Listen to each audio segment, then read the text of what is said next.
Alrighty, it is the Monday show. Wait. Live from New York, it's the Monday show on Thursday. We should have like a little skit at the beginning, like on on SNL back when they had skits. But anyway, we are live. Actually scheduled this for 11:55, so I don't know if we're actually live. I mean, I assume it would just automatically work.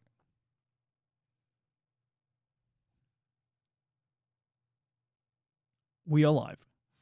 Good. Good. Very good. That means we should be on Rumble too. Are we on Rumble? Yeah, that's today's date. So let's get the chat on screen. Oh boy. Looks like Rumble is not live right now. I gotta remember in like 5 minutes time. Assuming Rumble is working correctly. I have no idea.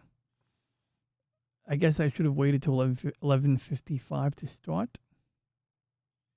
But oh well. If we're not live on Rumble tonight, so be it. That'll teach them to fix their stuff. Or something. I don't know.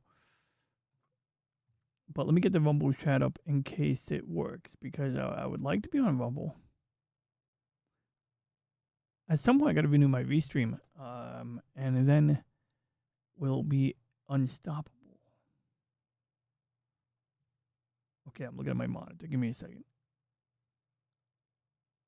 One of these days, I'm going to start a brand new profile on OBS and set it up from the ground up to be the most perfect profile you could ever have. What I have now is an OBS profile full of old baggage. It's amazing how my hair doesn't look messy right now. I mean, it does look a little messy, but it doesn't look that bad. I mean, like, so I got a funny story in a minute. Not really a story, just past 20 minutes of life. There we go. I think we should have Rumble chat up now. Yep, we're good. We should be good. Let me quadruple check. Or triple check.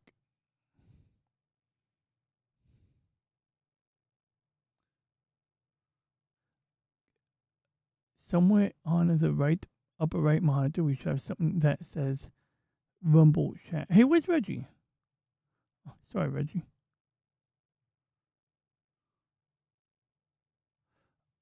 There's our YouTube chat. Do they work? Okay, that's apparently YouTube chat. We got Rumble chat. Apparently, we got two. We might have two YouTube chats up right now. Okay, we should be fine. I might have to enable it on every monitor. I didn't really check this beforehand. Yeah, good. It looks like it's doing everything it's supposed to be. So in theory, in OBS, if you copy something and you paste it as a reference, all you got to do is change the settings for one version of that little thing, and it'll come up the same way in all of your sources. Oh, I'm not on camera over there. Who cares? So we're gonna start off. We're just gonna go to space. We're gonna talk about space. We're gonna do space. I don't care. I want something like nice and neutral, non-political, for now. Although I think we should talk about Greenland soon. I would love to talk about Greenland, but I'd like to know more about the deal that was made before we talk about Greenland. So I'm gonna hold off on that.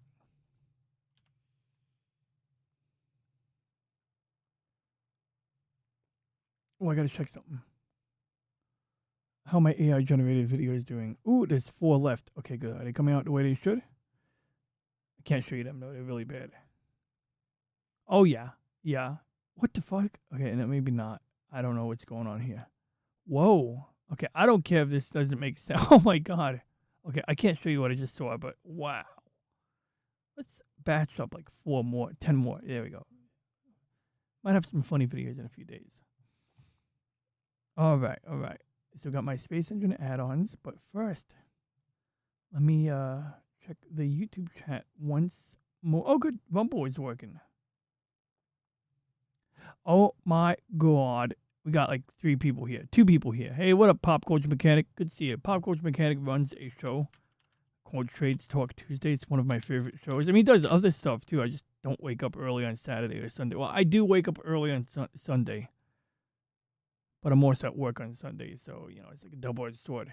But on Tuesday I get off work. It's like a Friday for me, so it's like the highlight of my week is like basically tuning into Pop Culture Mechanic and watching Trades Talk Tuesday. So oh no, the Stream Elements bot isn't enabled. That's all right because guess what? We're gonna set up something new.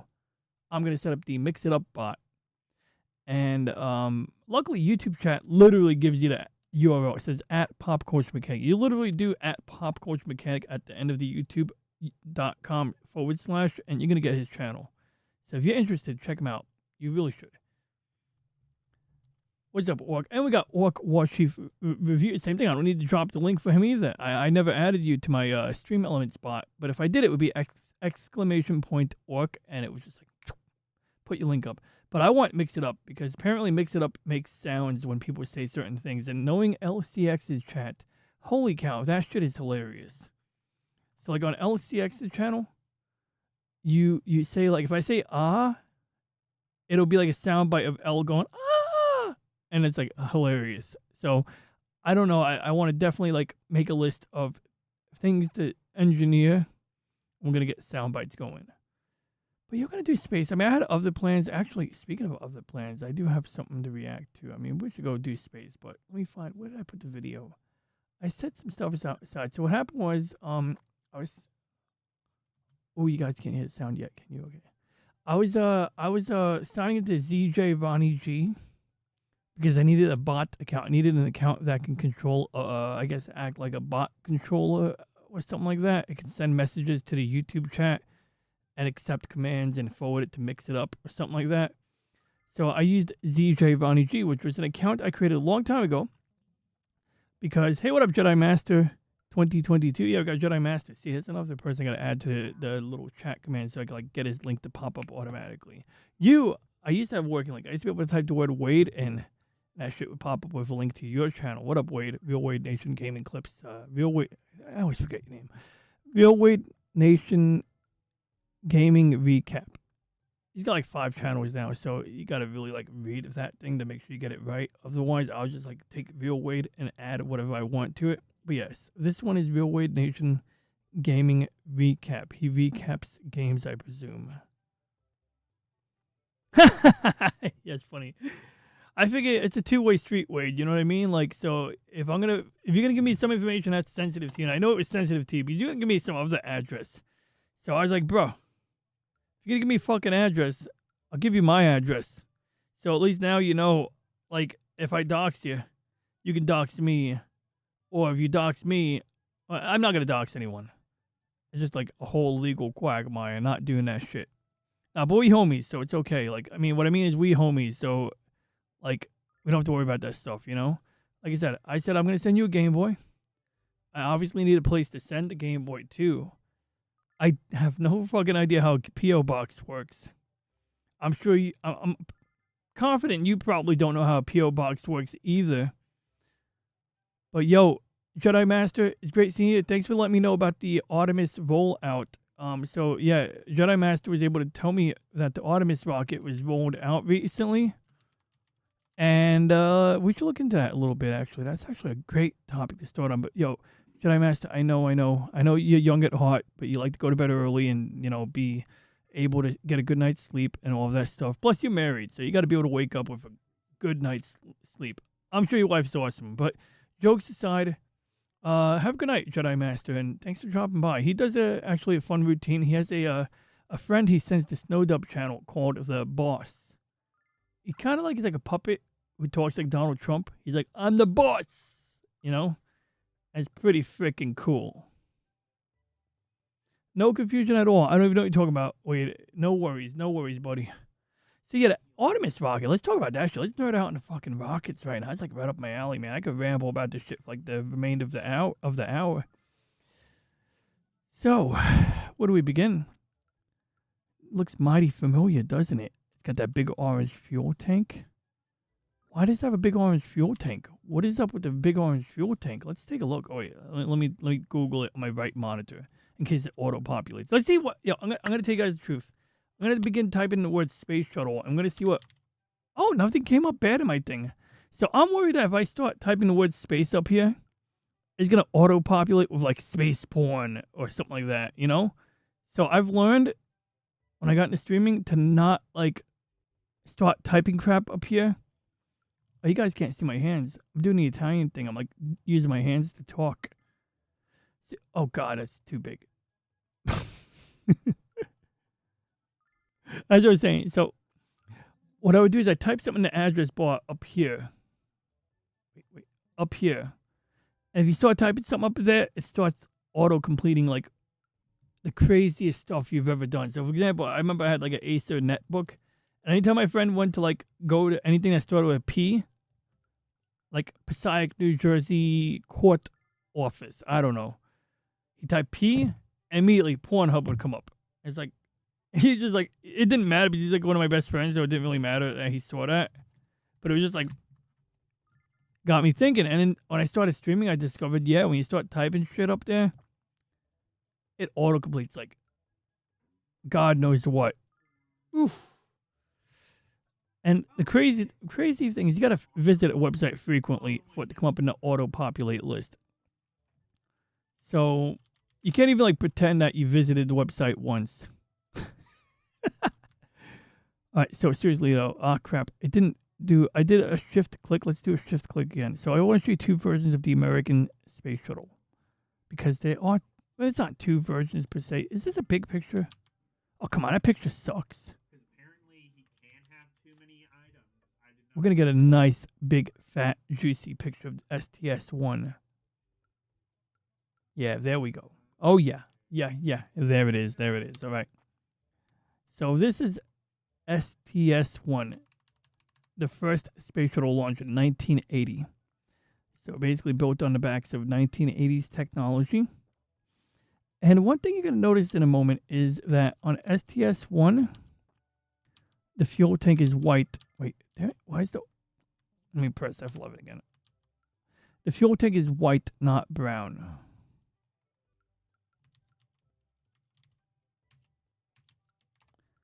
But we're going to get a picture of the brown fuel tank because it matters. It matters.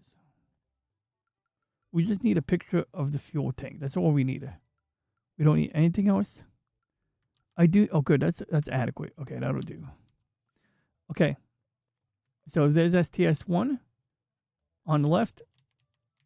Let's see if we can scale them down the same way so they look the same. Oh, damn it. It's at max zoom. I don't want to zoom in on it any more than this. So we're going to zoom out on this one a little bit. Good.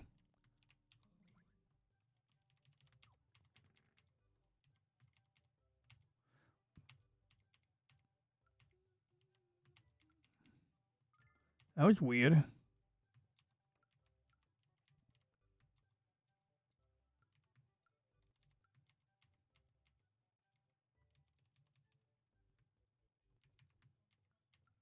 Okay, that'll be good. So bottom line is, if you look at the American Space Shuttle right over here, we got this big brown thing. This is the external fuel tank. So the way it works is you have three main engines back here. You got 1, 2, 3 on the bottom of the shuttle where my mouse cursor is pointing right now. On the left and right side of the space shuttle, you got these things here. These are called solid rocket boosters. So a good way to think about the solid rocket boosters, also known as SRBs, is it's like a bottle rocket. Once you light it, you can't turn it off, right? Like you got a bottle rocket, from the 4th of July. You got some powder in there, which is a type of propellant. And when you light that fuse and the fuse hits the propellant powder, it's going to like burn. And in particular, when it's burning, it's how do I phrase it? The act of heating it up triggers a chemical reaction that causes the rapid expansion of gas. Now, when you think gas, you're just thinking air pressure or something like that. But in this case, it's a chemical reaction, so it's a bit fiery. You get that fizz, you get that... And that's often how many types of projectiles and rockets alike work. Even like rifles. I remember at a summer camp, they had a black powder rifle. And on certain weekends, they would use actual black powder. But most of the time, they actually had a propellant they would use, which would have been the stuff you put inside the bullet. like inside a bullet casing or whatever, a cartridge. They were using that in place of black powder because black powder kind of just blows up instantly, more or less. Propellant, it's imperceptibly, from our senses, propellant blows up imperceptibly slower. But as far as a metal barrel is concerned, it matters. Like, if you lit up the space shuttles, let's say you had black powder inside of these, would there be enough black powder in here to shoot this thing up to the sky? Yeah. But it would also blow up all at once and destroy the entire thing, so there's no bueno. I guess, well, you know, I'm not a chemist here, so do your own research. But essentially, propellant is more controlled, or at least the ignition of a propellant can be a more controlled process. So in the case of the solid rocket booster, the solid fuel is not a powder. It's not quite like a bottle rocket, but the fact remains. When you ignite the solid rocket boosters on a space shuttle, or these space shuttles, solid rocket boosters, the little white candles on the side, you cannot turn it off. Like, until all of it is burned through, until all of that solid propellant or fuel is burned through, you are not turning that thing off. Whereas with a liquid fuel engine, such as the little ones on the bottom down here, so on the back of the space shuttle right here, and we can get a better picture, you got these 3 bells down here, right? Looks like a little church bell, or a big church bell, actually. And on the top of the bell is a big old unit, an engine. Each of these have like a bunch of crap on this side. So there's actually 3 things. Like, so for example, space shuttle main engine. Let's get a look at that. These are the RS-25s. So this is the bell. You can clearly see it's the same engine out. This is a really interesting engine because it actually circulates. It's mixing liquid oxygen and liquid hydrogen, because while hydrogen is flammable, hydrogen will only light up if there's oxygen around it. And so if you're gonna go to space, you gotta mix hydrogen and oxygen together to get it to ignite. But also it means even at ground level, if you mix the proportions just, right, you can really get more bang for your buck. But here's the caveat. If you were to just combine oxygen and hydrogen inside this bell and light it, it would melt this thing up here. So what they do is they actually circulate liquid hydrogen or liquid oxygen in these tubes on the side. That's what these little ribs are. And they're essentially cooling it down and then circulating the fuel that's getting cooled down into the combustion chamber, which is this entire bell and some portion of the assembly up here, and then igniting it. So the idea is that as this thing is burning and heating up, you're cooling it down, but the liquid oxygen or liquid hydrogen, whatever it is that you're cooling it down with, you're preheating it, because it turns out if you have cryogenic fuel, so if you take oxygen and compress it enough, it turns into a liquid. If you keep it under pressure somehow. I'm simplifying a lot.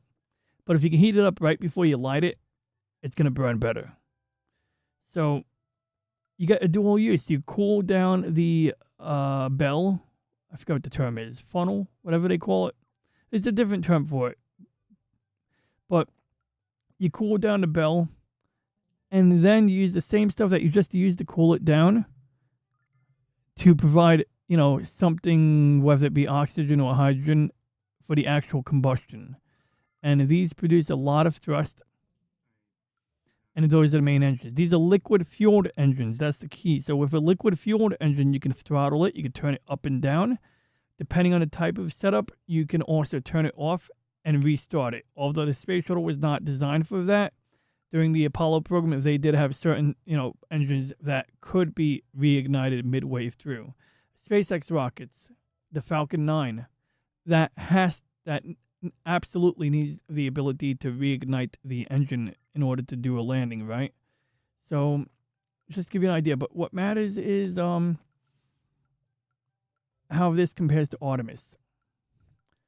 So, we can kind of see right here. I mean, we could do it side by side if we want, but you can kind of see, like, just switching between A and B. There's some shared heritage. In particular, you got the big brown thing, and you got the solid rocket boosters. And the solid propellant is not powder. It's more like a rubber. They basically mixed rubber with some kind of aluminum with some other chemicals, but it looks like a rubber. It literally looks like a rubber. Like I can get a picture of that because it's pretty cool. Like when I remember like well, let's see here. SRB fuel. Let's see if we can get like a picture of the propeller. Oh yeah, you can see it right here. It literally looks like a rubber, and it's not necessarily the best. Oh, that's a get the fuck off my screen. Yeah, necessary cookies. I don't give a shit. That black stuff, I believe, is the fuel. But let me see if we can find something better than this because I've actually seen a picture of the machine that puts the fuel in, but you can see it's like hollow in the middle. So you got this rubbery stuff here, but it's always hollow in the middle. So the idea is that it's gonna burn on the inner wall of that hollow cylinder. And so when you see fire coming out the back of the engine, that's what's happening. It's burning the walls of that rubbery material. It's burning the inner. Oh, oops, sorry. It's so you got this black stuff over here, and you can see it right over here. So look, see that black stuff? That's like it looks like rubber, but it is actually solid rocket propellant. That's a terrible picture. Oh, this guy's gonna light it on fire. I'll check on the chat in a moment. So this is the same crap they put in the space shuttle with solid rocket booster. I have here a mixture of aluminum powder, He sounds like ammonium perchlorate, okay, that man sounds like as much a nerd as me, and I respect it. and a little bit of a rubber binder. It's the exact same formulation that the space shuttle used in its solid rocket boosters. So I'm gonna burn it for you so you can see what it looks like. Burn it up. Burn it, burn it, burn it. It took off. Oh, he's got a hot one. I guess it did have a little bit of unbalanced forces there. Look how cleanly it burns. It That has a is very pretty light clean burning, exhaust gas. actually. Let's see that again. Huh. Yeah, not gonna lie, it's actually very It took clean off. burning. See what it looks like. And you know, for something like this space shuttle, you want something that's potent. You want something that's clean. You don't want any like random soot. I mean, you might get some soot, but you don't really want. You want to minimize that sort of thing, And so it looks like what happened is he burned it, and while it was burning, it kind of pushed some of the powder forward. Let's see if we can see what happens here. Oh, that's interesting. I see what happened there. So it was almost like a goop. Like a goopy glob of rubbery crap, the binder as he called it. So this is not powder, it's almost like a Play-Doh. So he lights the Play-Doh up, but as the gases are expanding, of course, it lifts the Play-Doh up and causes it to fly in a straight line. So that's what we're going to see here. Burn it for you so you can see what it looks like. This is cool. Alright, so right there, so you got like, looks exactly like the solid rocket booster on the picture of the space shuttle. You guys just saw it. Oh crap, what button did I press? See, looks the same, basically, kind of. I mean, obviously it's completely different scale, but trust me, it's basically the same. So what I want to see is what happens, like when does this rubber thing jump? We're going to do it in slow motion. Welcome back. Right, we're a quarter percent or 25% speed right now. Why is he putting another match up to it? Ah, there we go. See that? See that? So the piece of rubber started propelling itself. Went. Know what to do. So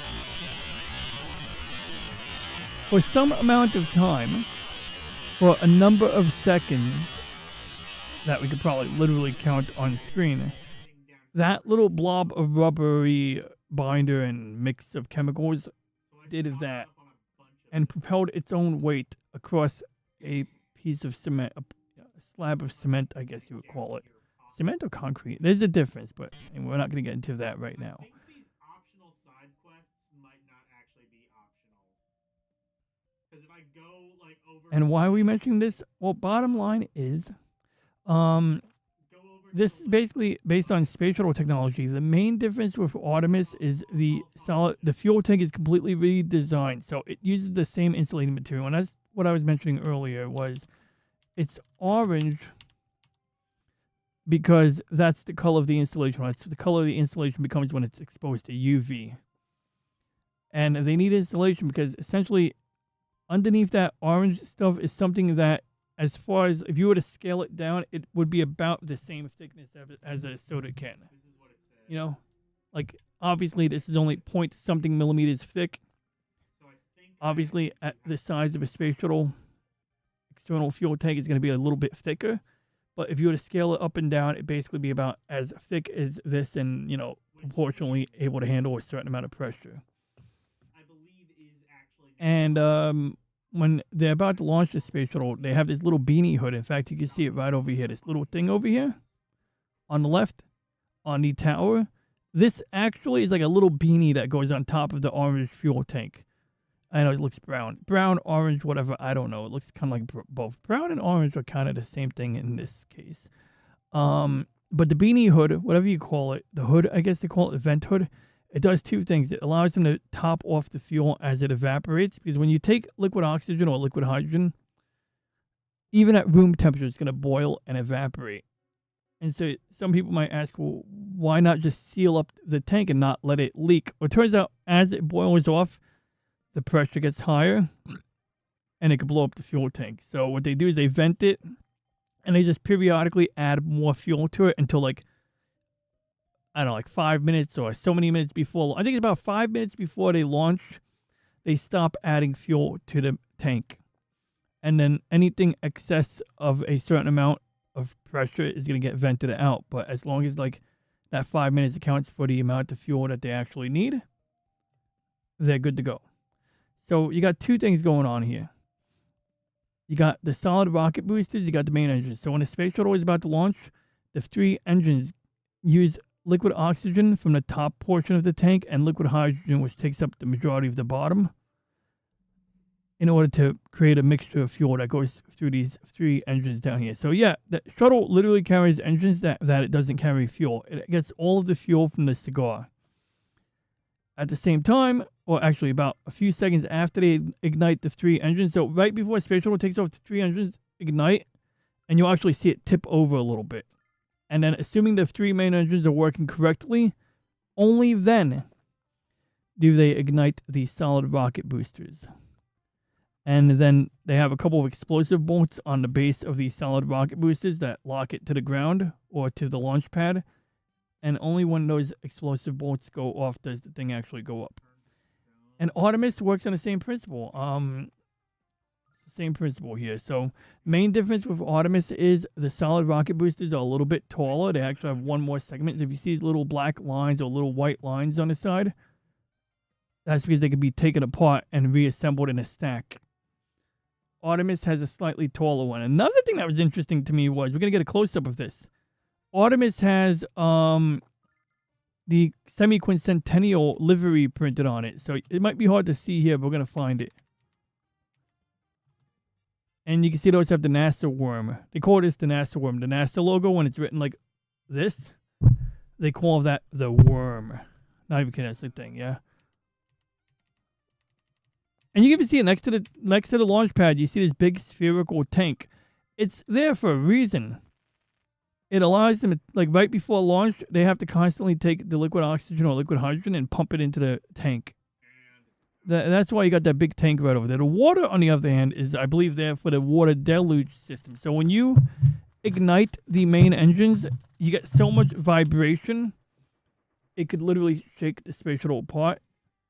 And so they actually have like a huge waterfall under the launch pad that helps to kind of absorb that or dissipate that. So let's get to the chat right now. I appreciate your patience, guys, while I, nerd out on space, the final frontier.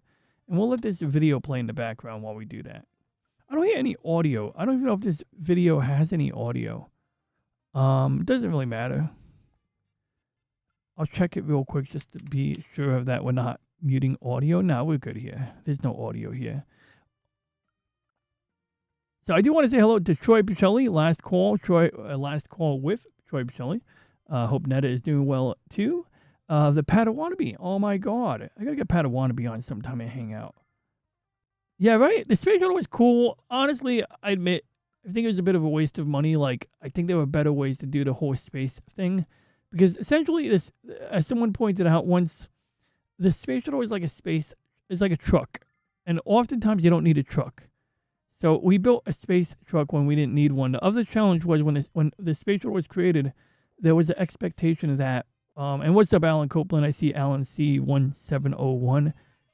Enterprise NCC 1701. I'm sorry, I was doing my William Shatner impersonation. But anyway, as I was saying, like one of the things that was interesting, I remember someone, I think it was it Vintage Space, a YouTube channel that talks about like space in the 60s, kind of. And that's like kind of the main thing, I guess. And the cargo bay, so the space shuttle has a payload bay. It's like these two little doors that go behind these two windows, and it runs almost all the way to the back. And it's a very big space that you could do a lot of things with. You could put like an extra module in there. You could have a lab in there. You could put satellites in there. It's got a robotic arm. Sometimes they launch it with or without the robotic arm. And you can grapple satellites and perform repairs on them. What's up, Slim? I see you too. You know, so you don't always need the cargo bay for certain missions. So one of the things that is cool about Artemis is it's kind of going back to the old school design for good reason. So one of the problems with the space shuttle was if you have to abort, you're limited in how you can go about aborting your launch. For example, if your solid rocket boosters are still burning, you don't have an abort option. So when Challenger went down, which should have never launched, you had these little O-rings somewhere between the segments up here. And the O-rings, like rubber rings, and some of the fiery gases that are only supposed to come out the bottom came out the side of the booster and kind of hit this soda can looking thing up here. Well, it looks like a brown turd, but it looks like a cigar, but it's more like a soda can. And what happens if you take a torch lighter and put it up to a soda can? You make a hole in it. And what happens if that soda can is full of liquid hydrogen? Nothing good. So that's Challenger in a nutshell. But in theory, if you had a problem during launch, there are different ways to abort. And there was a space shuttle mission. There's actually a video out there about how they had a fuel leak in one of these three engines down here. It was leaking excess oxidizer. And they basically just had to flip a switch on the control panel and adjust their trajectory. And the computer already had it kind of accounted for to some extent. And essentially it meant going into a different orbit. But they were still able to get into some kind of orbit for a 2-week mission, which is all they needed. So they have contingencies for a lot of these things. Even Apollo 13, in the movie Apollo 13, they make it like it was someone brainstorming a contingency. It's like, no, that was already a planned thing to do a slingshot maneuver around the moon. They literally like accounted for that ahead of time as a just-in-case scenario, and it worked out. January 28th, it was, what was that, January 20th, 1986? Damn.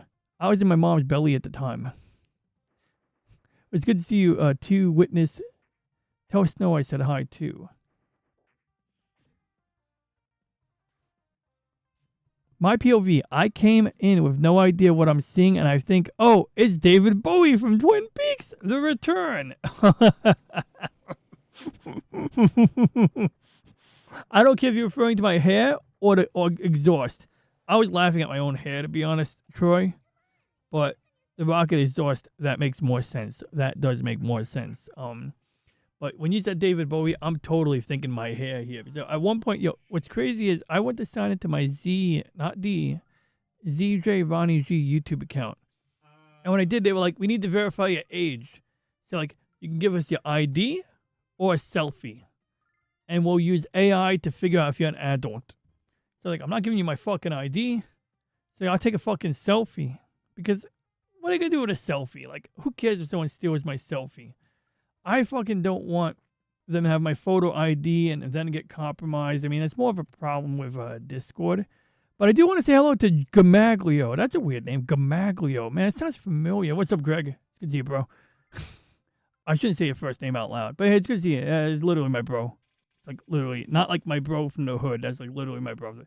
It's good to see you, man. I'm glad you finally fucking tuned in, man. I thought you'd never tune in. But I was just fucking around and talking about the American Space Shuttle because Jedi Master told us about Artemis. And, well, apparently he lives, like, pretty close to the Space Coast. And what up, Slim? Did I say hi to you, Slim? Must be done with the local bike lane. Well, I'm just saying I couldn't take me to ride the toaster into space. Oh yeah, well we do have a toaster in the corner over there, as you know, an ambulatory speaking, talking toaster. But yeah, there's actually a thing coming up. Oh, well, at least he's subscribed. That's good. She's an engineer who got her. You will get notifications if you're subscribed to me, I should say. So it's good. Yeah, I hope pass my regards. You know, give the young one a little pat on the head for me or something. You know, whatever you do with babies. You know. Start at Goddard and is no I hope he's stranger not to going to breaking space. records, logging the longest continuous space flight ever. I by really a hope he's woman. not going to space. Your He's a little mission old for space. specialist, Christina Hammett. Oh, it's a Christina. Is she hot? She looks like an A math student, actually. I'll give her that, right? But in all seriousness, so they're gonna go for this. So we're gonna have a lady, we're gonna have a black dude, we're gonna have like 2 white dudes on the Artemis rocket, is my guess. I actually don't remember. I'm just guessing right now. But if you can get to the astronaut corps, it doesn't matter what color you are, like what gender you are. Generally speaking, you're gonna be like top notch. Period. So let's roll with it and see what they got. Oh yeah. Oh, of course he's been to space at least once. I'm gonna guess he was on Gemini, right? He was on Gemini. I'm kidding. He's probably Space Shuttle era, right? Space Shuttle has been out since 1980. That's why we were looking at Space Shuttle pics. I didn't even tell the chat why the Columbia was white. Why the external fuel tank on Columbia is white. G Maglio, do you know why the external fuel tank on Columbia is white? I mean, you do know why. I'll just tell everyone else.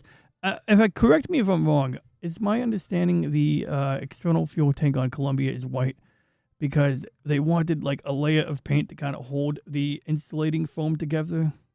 I guess like give it more support or something like that. Beyond that, I don't know if they painted it to protect the actual foam from UV rays. But ultimately, when you have to paint something that big, you're talking like, I don't know, like at least 1,000 pounds of paint. So ultimately, they figured out you don't need to paint it. And most of the time it worked out, except for Columbia. Most of the time it worked out to not paint it. And if you could save 2,000 pounds on paint, you can carry that much payload to orbit.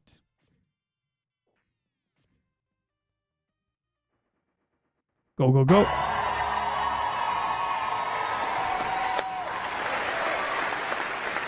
That also makes sense, no, and that's actually very logical because you're right, because by reflecting the heat away, I mean, you literally have liquid oxygen and liquid hydrogen. So, for example, let's see here, STS external fuel tank cutaway. Let's do a cutaway diagram, why don't we? Yeah, perfect. Any one of these will do.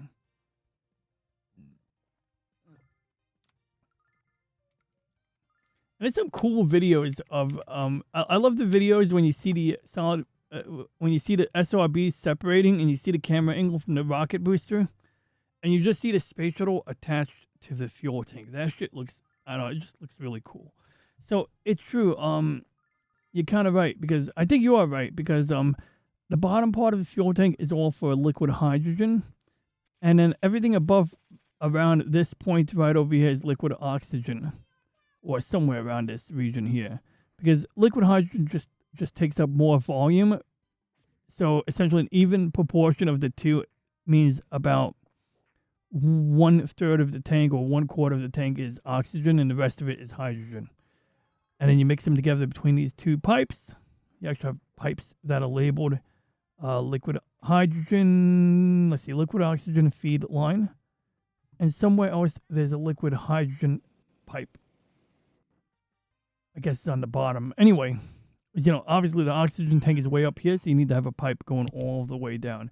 But the issue is, if you ever taken a can of dust off and sprayed it upside down, you get really cold liquid out of it, and it evaporates very quickly. And basically, liquid oxygen and liquid hydrogen behave the same way.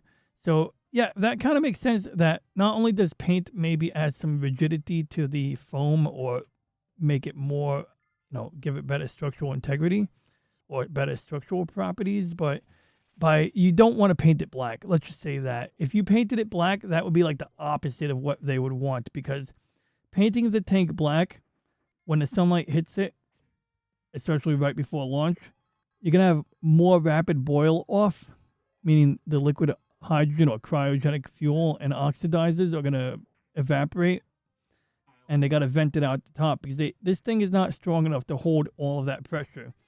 They have to design a tank that can hold enough pressure to not. It's got to be able to hold a certain amount of pressure, but they don't want to make it indestructible, because if you make an indestructible tank, you'll never get off the ground, or it'll cost you a lot more in fuel to get off the ground. So they strike a balance, and they decided that it would just make more sense to like vent off any gas that boils off and just pump in new cryogenic propellant until 5 minutes before takeoff.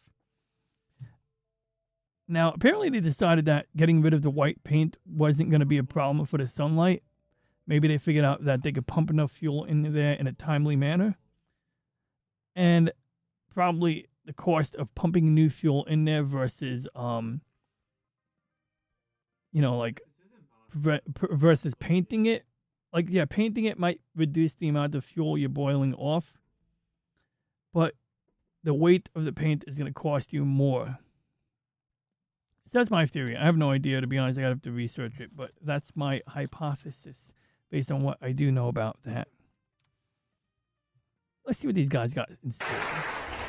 Man, that's not 1080p. He's a master of science in physics, an F-18 Jared can pilot, rot in hell. and a Hey, Jared, you talking about the fucking guy who went on the SpaceX? What's wrong with Jared? I mean, I honestly don't know. Maybe there's something wrong with him. Let's just say he looks like one of the kids who would bully me in middle school, or at least be smug about stuff, so I get it. But what's wrong with Jared? I mean, I honestly don't know. Is he like a dick? Is he a dick? That might be this. But yes, Gregory, you're right. I think that makes sense that it was the reflect light. I thought Snow said that, actually. I thought Snow said it was the reflect light, but I agree, Greg. It was the reflect light. Oh, Subway Jared. Oh, I took it. No, I was talking about Jared, the guy in charge of NASA. Isn't his name Jared? He's got like a Jewish name. Let's double check. What is the NASA administrator name? This guy, Jared Isaacman. Were you talking about Jared Isaacman? Oh, look, that's the old guy we just saw. Right? Isn't that the old guy we just watched? That's got to be him, Bill Nelson, right? Isn't that Bill Nelson? Oh, that looks like a Bill Nelson right there. Yeah, that's the same guy. Let's see what Bill Nelson did. He's the 14th administrator, senator. Oh, he's a senator. That means he's a bad person. In that capacity, Nelson carried out President Joe Biden and President Kamala Harris's vision to propel American leadership on Earth. When did Kamala? Oh, yeah, Kamala is VP. I forgot she's VP. I just remember Biden getting lost on stage.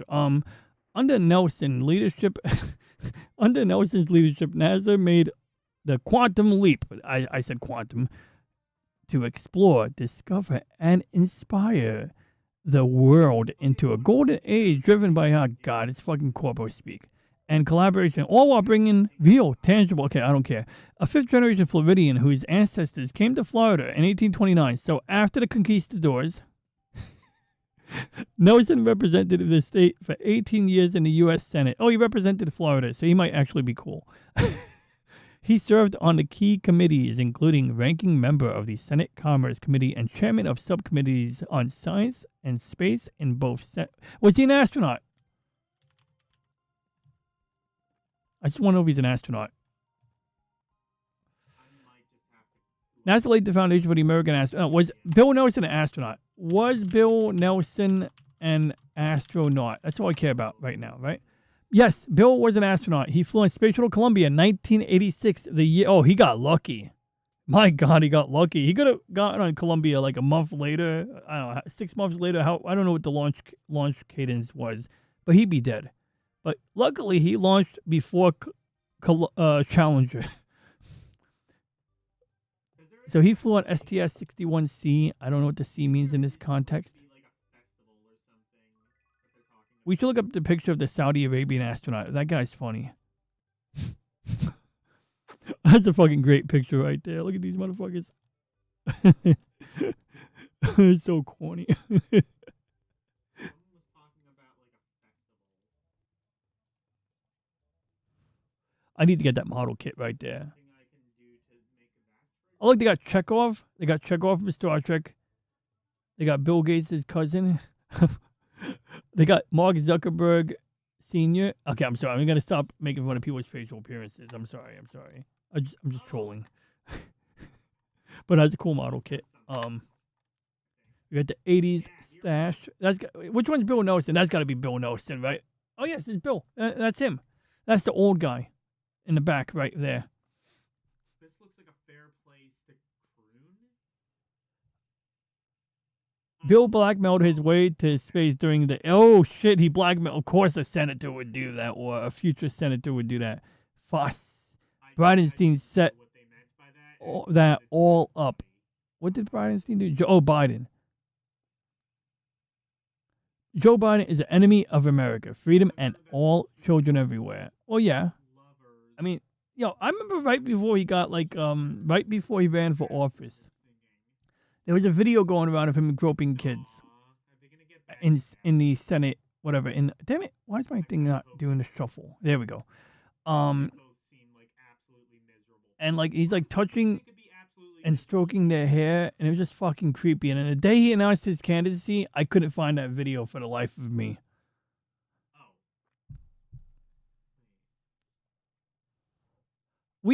Funny you mention that, Snow, because me and my brother had a toy space shuttle when we were kids, too. I wonder if I can find a picture of that.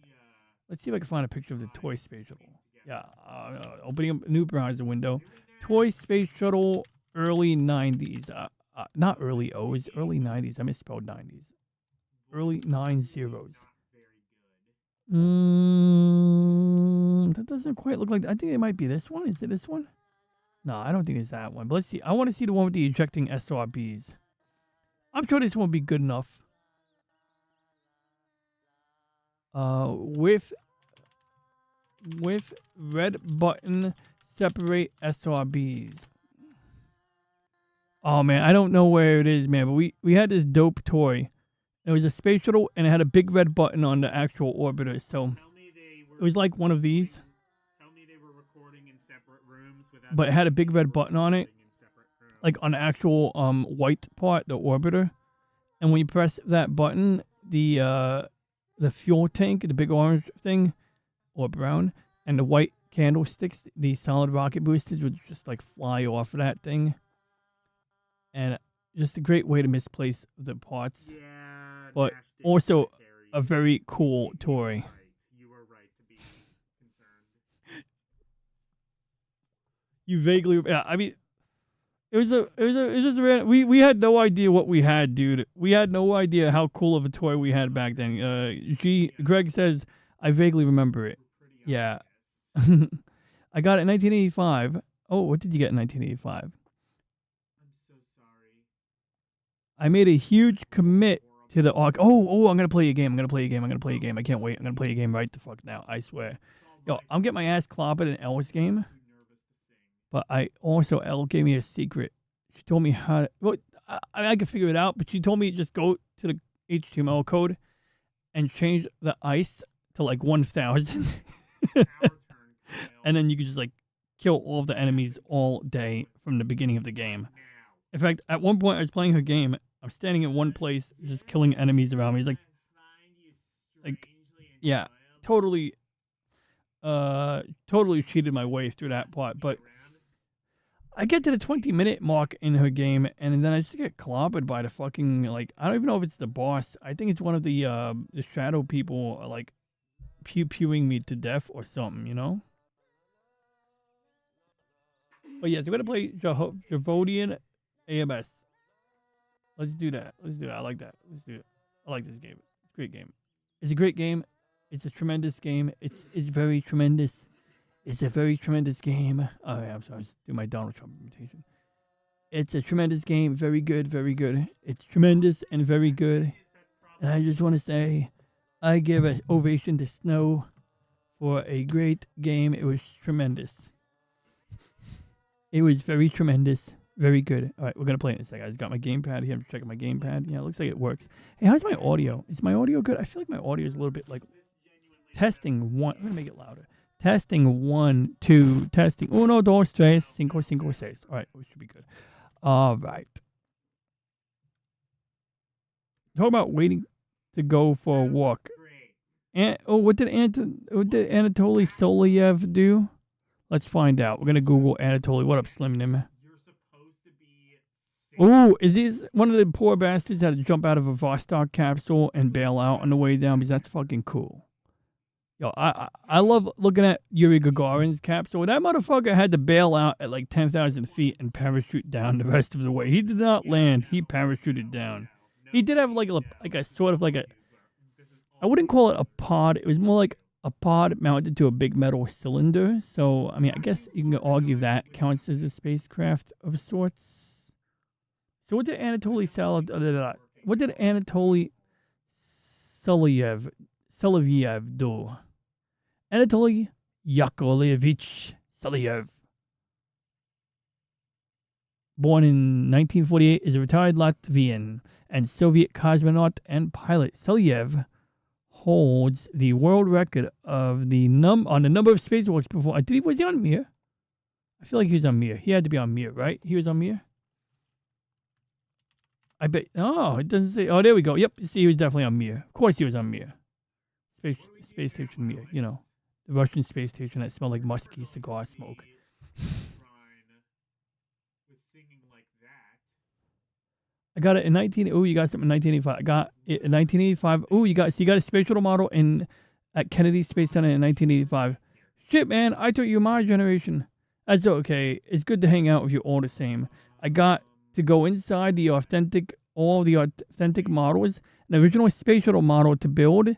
My mother said, no, it's too expensive. It's $12. Why don't you play your ocarina? Oh, okay. So my uncle bought it for me. My mother then bought a $40 space astronaut ice cream and stuffed her nasty face. Yo, $40? What, is that like for one fucking ice cream? Or she bought $40 in space ice cream. So she bought more than one, I would assume. It's like, one ice cream sandwich is not enough. You need to eat like 4 of those to be fed. Like, I tried ordering space ice cream a couple of times just to see if I can get some online for cheap. It's expensive. I couldn't justify the cost. I was just like, I'm good. So if I get like a bulk deal, if I can spend like $100 and get like way more space ice cream than you would normally get, I would buy a box of that. I would love to buy a crate of space ice cream, man. Like, you know what I mean? Like, those things are good. I don't give a shit if they never eat those in space. Yeah, they don't eat space ice cream. That's not how this works. That's right, it is. That's not a thing. Oh yeah, that's right. Ice cream sandwiches in space make freeze-dried ice cream in space makes no sense. Like, it just makes crumbs. That is like the opposite of what you need in space, like, period. But they're delicious. So I don't care if they're not real space food. I'd eat it anyway. Now, real space food, I think, can we get real space food? Let's see. I'm going to look that up real quick. Real space food. I want to get some beef in a tube. Aww. I wish I had I want to buy this stuff right here. that could just be like, I want to buy some, like, cheeseburger in a tube. That's what I want. I want this stuff right here. Oh my God, they got it on Amazon. Oh, no, they don't have it. They used to have it on Amazon. But that's space food. Is that Russian space food? Did they just make a Russian Texas cheeseburger? Is that what I'm looking at? Is that a Russian Texas cheeseburger? Because that looks like it's written in freaking Cyrillic alphabets. Outstanding.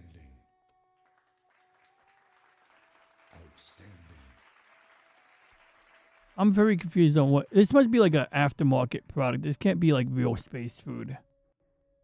But it's basically a correct format. This is how they would have packaged this crap.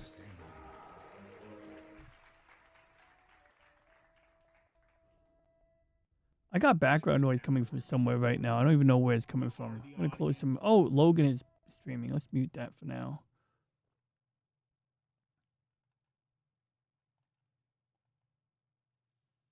Oh yeah, Notorio Lifeform did a stream about.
Oh, did I mute myself?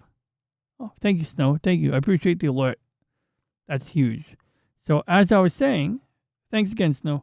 Awesome one burped, and I was just saying that I wanted to assign you a homework assignment. Awesome one. Find me real space food in a tube, like genuine space food, like from the '60s. I don't care if it's expired. I'll eat it. I'll consider eating it. But I wanted to look up Japanese space food. They have really good space food. Like I watched the whole thing on the on NHK. See, look at that shit. It's better than Chinese space food. Well, I don't know if it's better.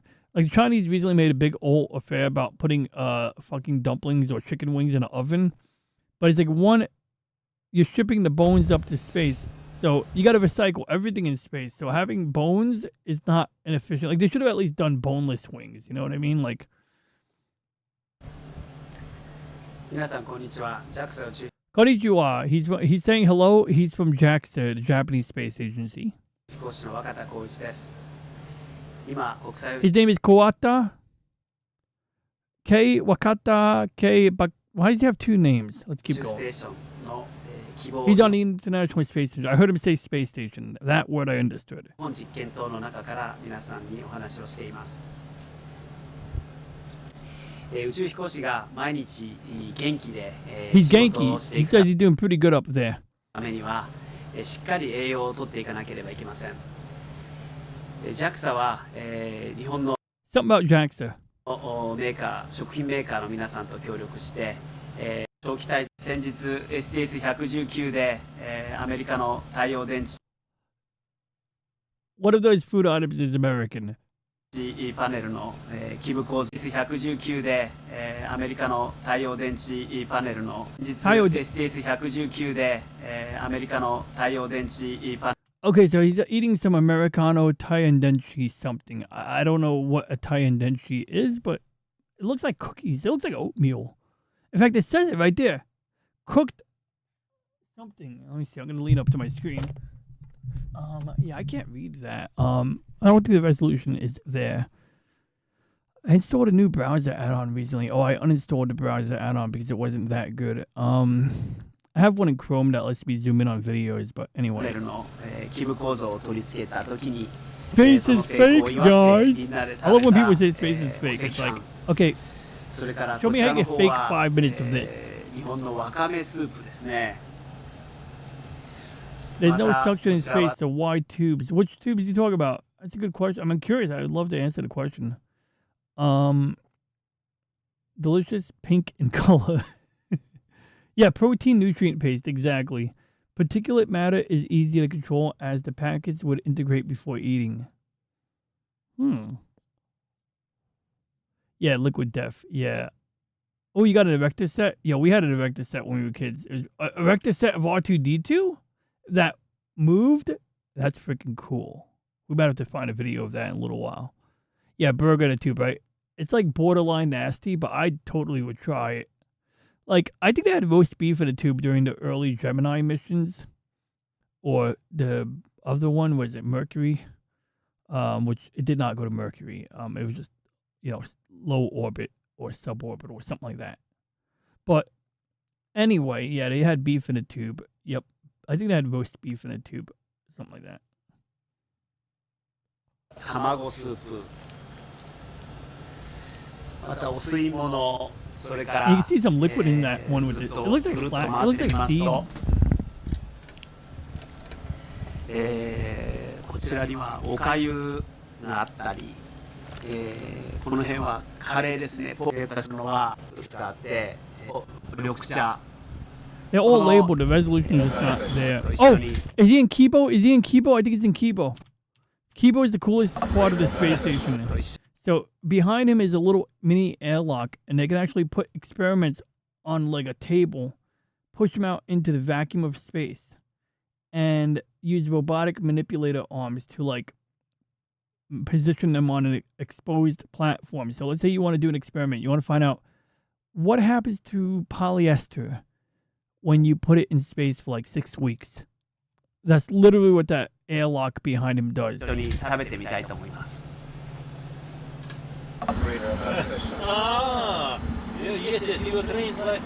That's so cool, Snow. You had a rolling R2D2 erect this set. Okay. これはうどんです。こちらは、サバの、照り焼きソースです。 If you ever watched videos of the Chinese space station, the Tiangong, they like to claim, or especially pro-China people like to claim that, look how modern the space station is. You don't see any cables on the wall, you don't see any tubes, it looks so clean. It's a more modern space station because everything's so clean. And it's like, well, yeah, when you have a space station in orbit for like 20 years, you're going to add a lot of ad hoc stuff. So pretty much anytime you add a new experiment, you got to put it somewhere.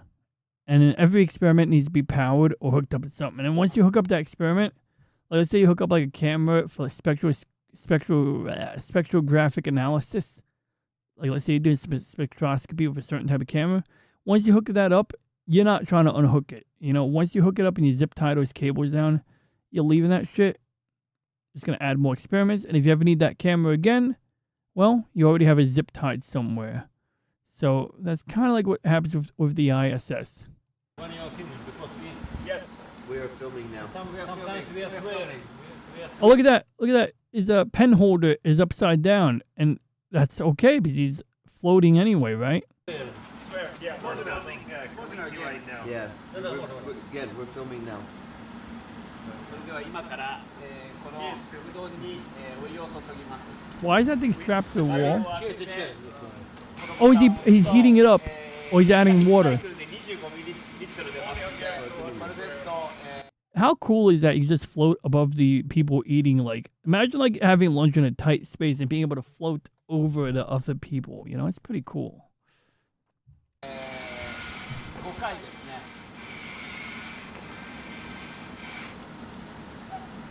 これであとは、5分から10分待って出来上がりです。 Yeah, I guess they added a little water to it. Still looks nasty. Thanks. Oh, he just thanks. That's cute. Keep it going. Keep it going. お母さん、味噌カツどこだな？味噌カツお願いします。味噌カツはないんですけど。ないんですかね。You guys learn Japanese. 海苔です。 I want to learn Japanese, but I think I'm going to learn Korean before I learn Japanese. It's just, Korean apparently is like easier. It just is. Oh, look at that little, he got like a little thing of seaweed and he's got some rice. 酒ご飯をちょっと浮かしてみましょう。 Little sticky rice. Right? It's sticky rice? Is that sticky rice? I'm not really sure. I think it's sticky rice though. He's got some bits of fish in この there. まま食べるのも簡単ですけども。海苔に。 Oh my god, he's gonna make onigiri! He's making onigiri!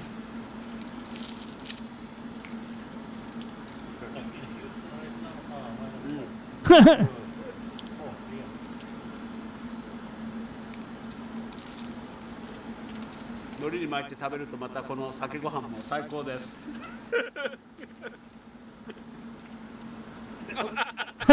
Sorry。残念。もう一回。もう一回。失礼です。いきます。Ew, he bit that. That's nasty. Good catch, Big Sun. Oh, he can speak English. とても失礼です。I want to hear him say that again. I want to say, Yes, Big Sun. say good catch. Do it. I'll raise the volume for you guys. Good catch, Big Sun. Good catch, Big Sun. I heard the first part. Good catch. とても失礼です。すみません。 Yo, for the record, Japan is our best ally in the Pacific, yo. とても美味しいです。 They have the most F-35s out of anyone. うどんですけども、 Other than us, of course. We got, you know, the most F-35. So, yeah, Slimnin, why you mention I want to know why you mentioned this Anatoly guy. Because I want to talk about him. I just don't know. I mean, he spent a lot of time in space. He must have osteoporosis, huh? Oh, my God, it's Santa Claus. I didn't know they were allowed to have Santa. Oh, look, it's like a freaking Russian Orthodox Jesus. Like, you can just tell that motherfucker looks more strict than regular Jesus. It's terrible. I'm kidding.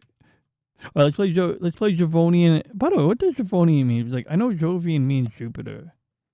Sector 1, good luck. Oh, we got the music. We got the music. All right, so Snow, I'm glad you're here because I really need you to see what it's like. So, notice where I move the mouse, the ship points. So if I want to park it, I put it over here, and then I use the analog stick. So now I'm gonna use my right stick, but every time I move my analog stick, let's say I hold it to the bottom left, it only fires like 3 shots, and I gotta wait. So I'm gonna try to tolerate it, but it does. And I figured out if I want it to fire more rapidly, I let go of the analog stick a little bit, and I push it, and I can fire more rapidly. So I don't know if we can do something about fire control on this, but it is something that's stressing me out a little bit when I play. Like, version 1 of this game, the controls are like the best. Like version 2. And I know I can fire better with the mouse, but I love playing with the gamepad in version 1. I'm switching to the keyboard. I can't play with the gamepad right now. It just kills me. Now with the mouse, I can just like snipe everything.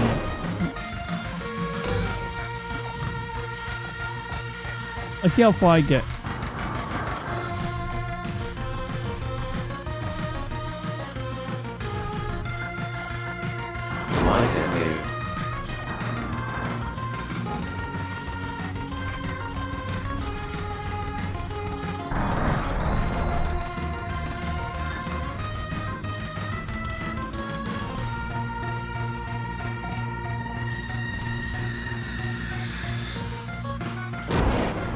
Okay, gotta rescue the prisoner from the station.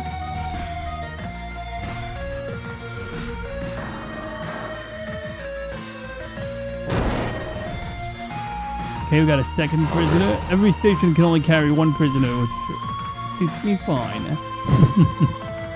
Let's go to the next big station. The mine. Oh, you cunt! Mine detonated. Not you, the game. I was talking to the game. Mine detonated.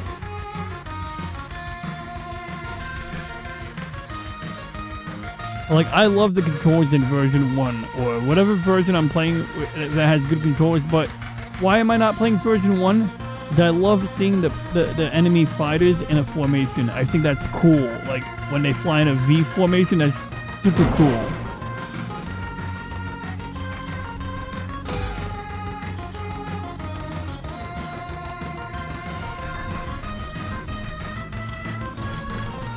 But like when I have 2 sticks, I can maneuver around it like this.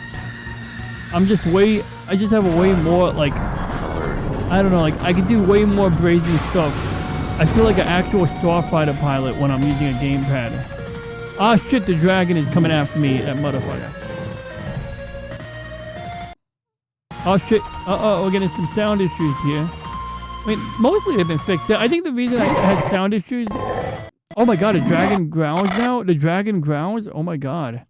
Alright, so the minute the dragon started growling, we lost sound. But I do know why the sound... I don't know specifically why the sound went away in the early version.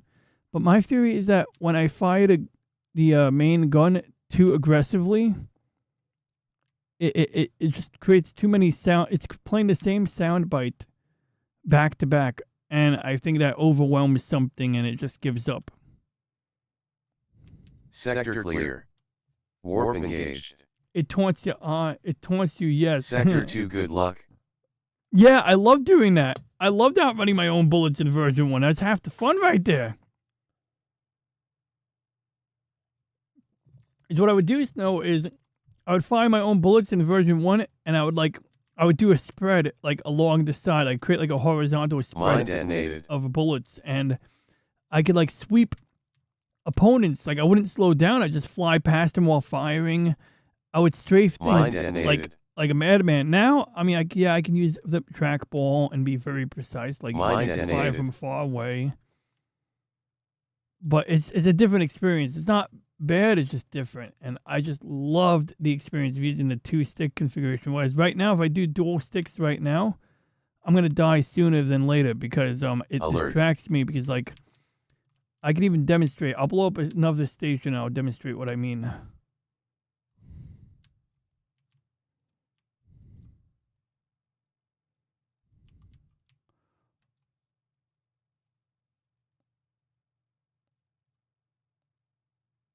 Mine detonated.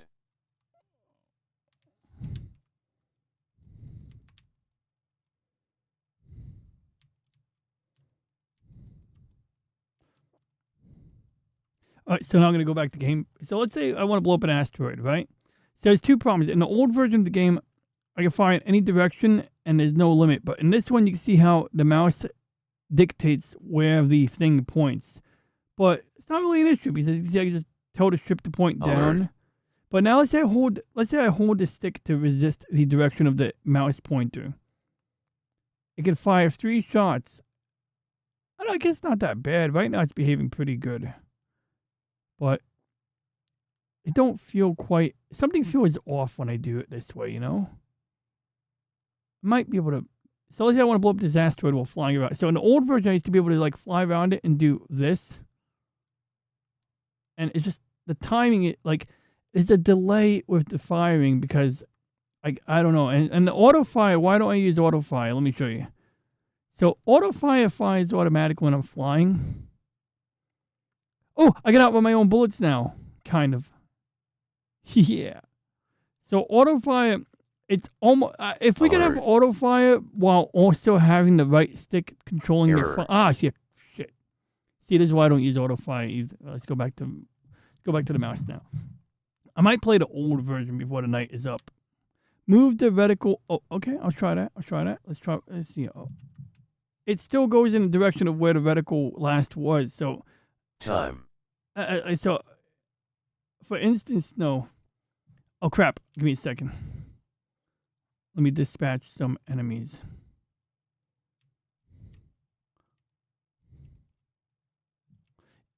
You might also want to consider adding a pause button, but I'm not going to dictate that. You know, maybe you want it not to have a pause button, and I'm not going to tell you, and I'm not going to tell you to add a pause button if that's what you prefer not to do. You know what I mean? Like, maybe you have a reason. Maybe you say, no, Pete, we got a challenge to play. Maybe you want to make a Souls-like game, right? You know, Dark Souls. People don't do pausing, and nobody pauses in Dark Souls. We got to revisit that game soon. Oh, crud. Okay, I'm doing all right. I don't want to put too much mileage on my left-click button. You have no idea how many mouse trackball mice I burned through. Like, I guess I get to replace it once every 7 years, but I swear, every, 5 to 7 years, the right-click button dies on the mouse, and I either have to solder in a new one or just buy a different one.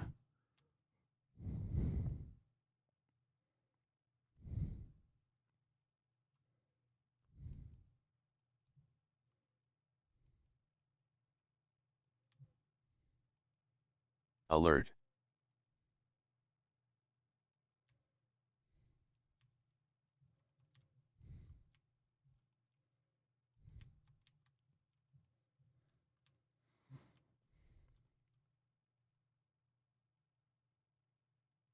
heard Logan is buying gaming PC tomorrow.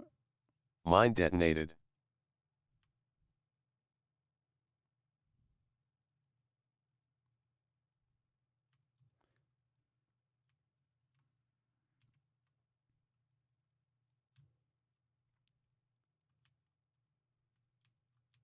Alright, I gotta pause the game. I can't pause it. Is there like a... Oh, okay, good. I paused the game. Okay, so as I was saying, I didn't get to demonstrate it, Snow, but I'm not even kidding. When I put the mouse pointer on, like, over here...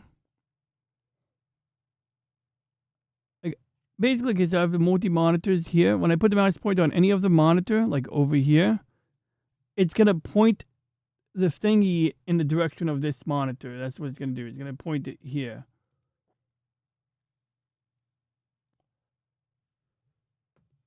So let me catch up on the chat. And I do want to say hello to Nagato. How you doing, Nagato? It's great to see you. Got Pain Nagato here. Yeah, so I was playing Snow's game. I died, but I can use continue, so I'll be fine. I'll be able to pick up right where I left off. So let's catch up on the chat real quick. Chicken? There's chicken in a tube? Okay, to answer your questions, though, yeah, okay, so going back earlier, you said there's no suction in space. So why tubes? Of course there's suction in space. Depends on where you are. Like, if you're on a space station, you're in a pressurized environment. The inside of the space station has an atmosphere that more or less matches or resembles that of which we have at sea level on Earth. Maybe a little bit less. Maybe it's more like 8,000 feet altitude. Maybe Mile High City.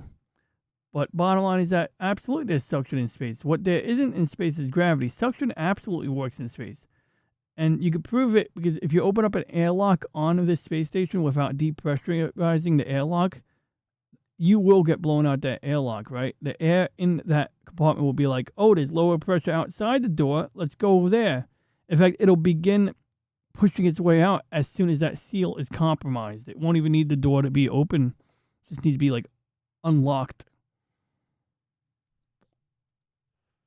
But I can see the confusion. You do have to squeeze the tube, right? Like, so if you have a tube of like meat in space, you do have to squeeze it. So, like, see how this bag has air in it? That totally works in space. What doesn't work in space is how, see how the model kit parts are on the bottom of the bag?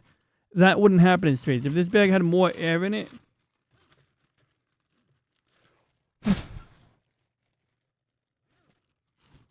so this would work in space.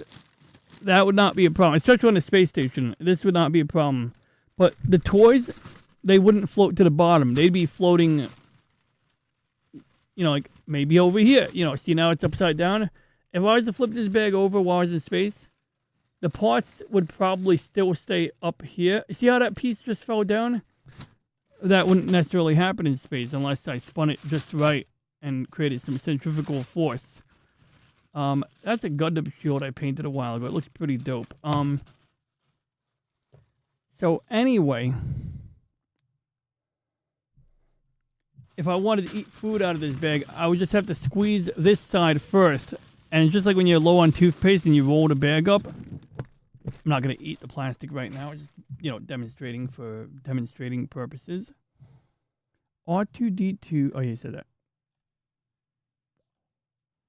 Yeah, soundtrack sounded really good. I might just start the game over again just so we can hear the music again. Or maybe I'll play the song you sent me.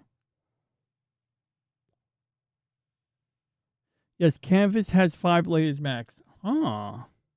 It just purged the entire... Oh, okay, so it's like some kind of sound canvas thing. It just purged the entire preloaded sound bank.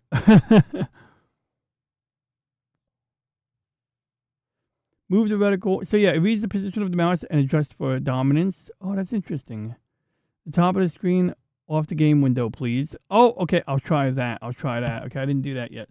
Java Draconian Overlords. Javonian. Ah, Javonian. I see Java Draconian. You combine the two words to get Javonian. I get it. I'll show you exactly what shot mechanic I prefer. First, let's continue this game. That's level 2. Okay, I'm gonna load the old version of the game. Hang on. Alert. Right, so I think this is the early version of your game. So I'll show you. Sector 1 active. Okay, this is not working the way I expect. Let me go to my Google Notes and get the link to the old version. All right, so we go to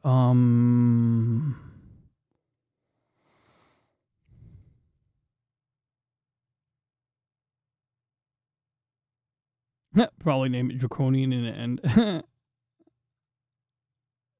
Like, hang on, Snow. Let me see here.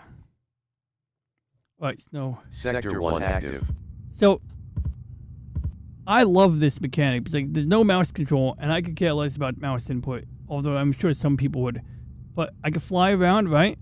That's beautiful. See how the ship points in the direction I'm flying? I love that. Let me get my camera back on.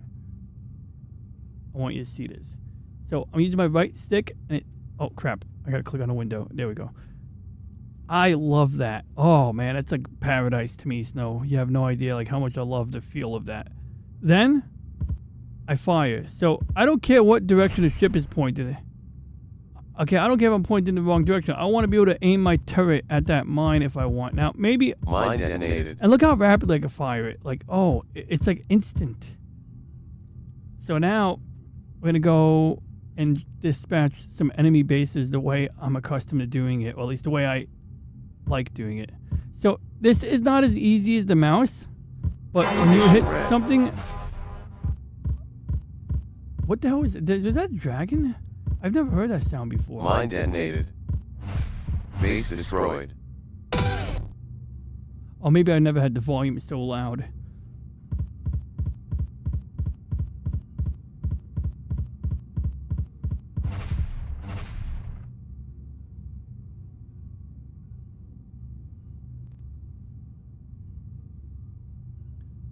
I can't pause it, but I'm going to raise the volume for you guys.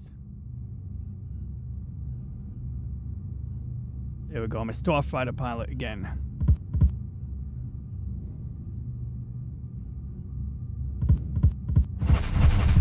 See how quick I did that? How badass was that? Base destroyed. Boom. Yeah. Now we're going to go to the next base.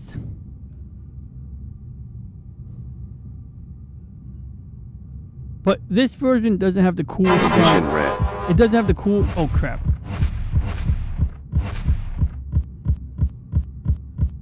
It doesn't have the cool triangular formations. Base destroyed. Formation destroyed. Base destroyed. And maybe I just need to learn to get with the game and like not Mine detonated. fixate on the way the early version worked. Because in fairness, Base destroyed. maybe it's too easy for me, you know?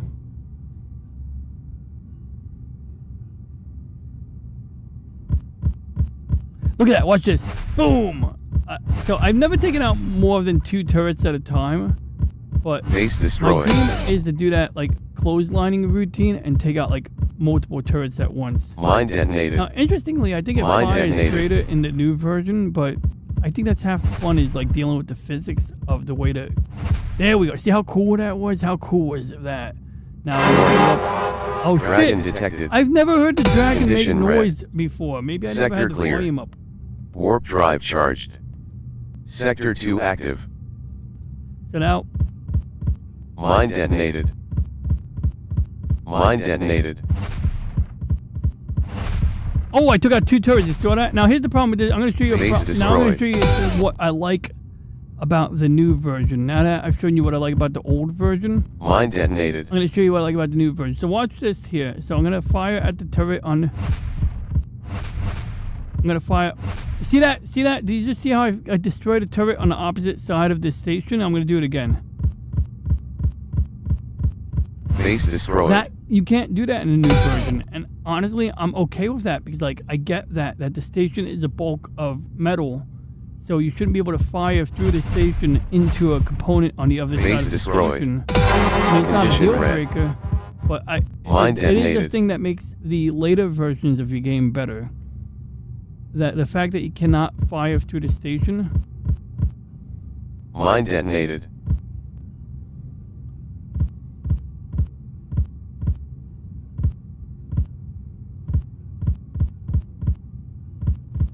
And maybe I get used to it. I think it's just mainly the responsiveness that bothers me, but maybe I can get used to it. But something about like this control scheme that I fell in love with.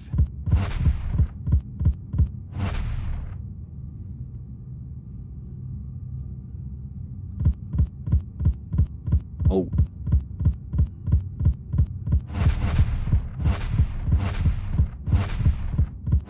Base destroyed. Condition red.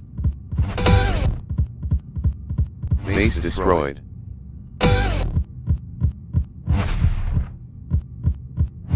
Base destroyed.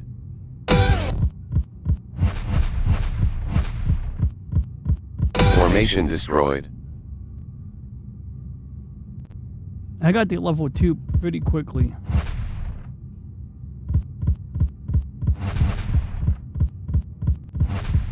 Base destroyed. Now we got one more station to dispatch.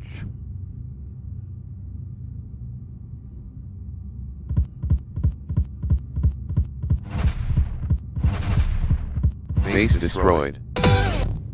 Sector clear. Warp drive charged. Condition red. Sector 3 active. Now we're gonna go and I think I got. Oh god, I could have hit those asteroids just now. Mine detonated. But I've gone up to level 7. Either by the time I got Base tired, destroyed. bored, or otherwise, or simply lost stamina. Because you can't pause it, so it's like you gotta keep rolling like through every level you play. Base So if I'm at destroyed. work, I can't really play beyond. Base destroyed. Take too much concentration. Mine detonated. Condition red.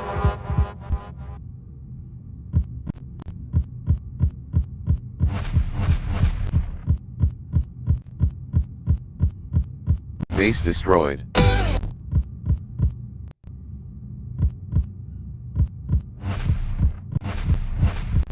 Base destroyed. Oh, killed the sound. Base destroyed. We lost sound. Base destroyed. It's funny how TDS. Well, TDS, I've learned if you play it on my Linux laptop, the voice Condition is different. red. So it apparently is using the system TTS voice. Like the browser is configured to just use whatever is available, and it uses whatever is available.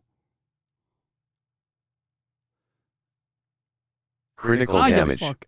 The sound definitely helps. No doubt about it. Oh, raid of 1, probably. Raid of 1, probably. I think Logan's raiding us. Thanks, Logan.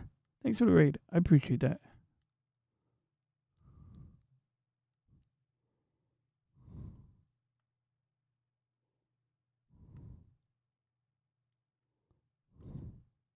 Formation destroyed. Condition red. Mine detonated. Mine detonated. Mine detonated. Okay, we're going to go south. Well, whatever direction this is. One time I flew into the red wall and blew up. I don't know if that's a feature in every version of this game, but now I'm very careful about Base flying into the destroyed. red wall.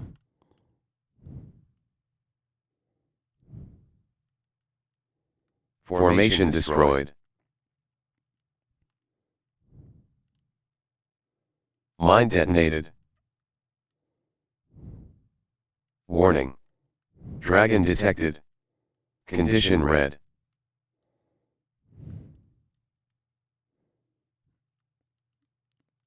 Yeah, I'm dispatching enemy fighters as I'm on my way to warp out.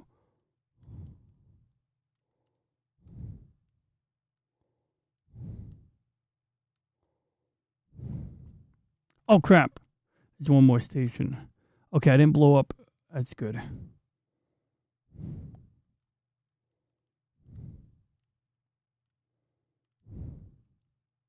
Base destroyed. Condition red. So later versions of this game, I have to fly around the station. In this version of the game, I technically don't have to fly around Base the station. destroyed. I can just shoot all of the turrets from one side. So I do prefer Formation the destroyed. version of the game where you have to shoot the Sector turrets clear. from each corner. Warp drive charged. Oh, Sector 4 but active. it's not a turtle. Because, I would never harm a turtle unless I'm playing Super Mario.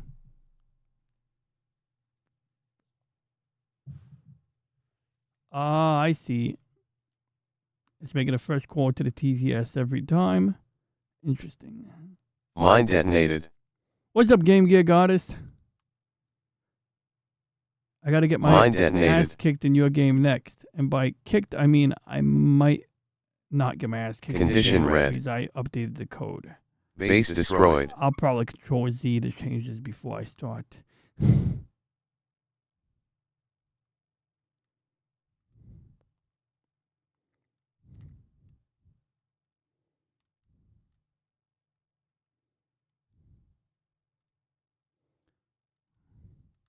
Critical damage. Fudge.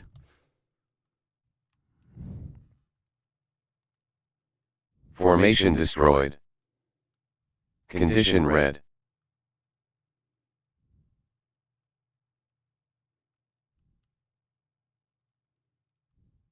Base destroyed.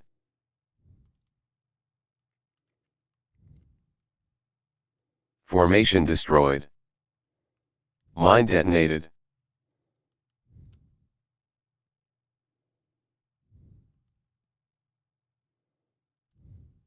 Mine detonated. Condition red. Base destroyed. Alright, there we go. I rescued another prisoner.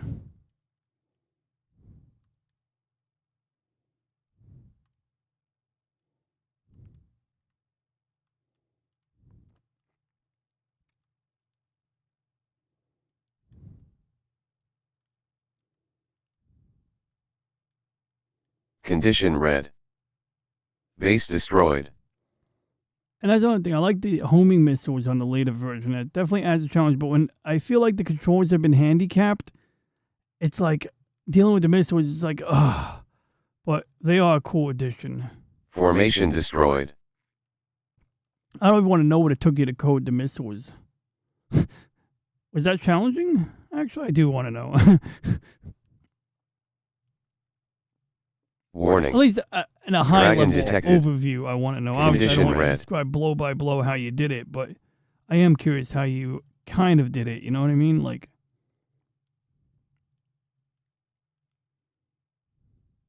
Mine detonated.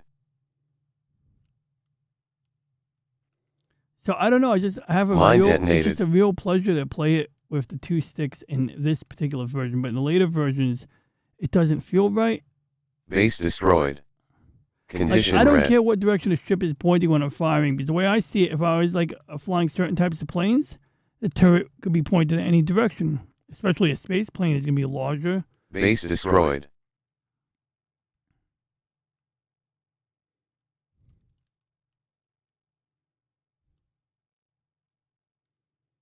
Formation destroyed.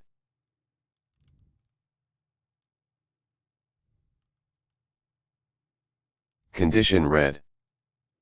Base destroyed.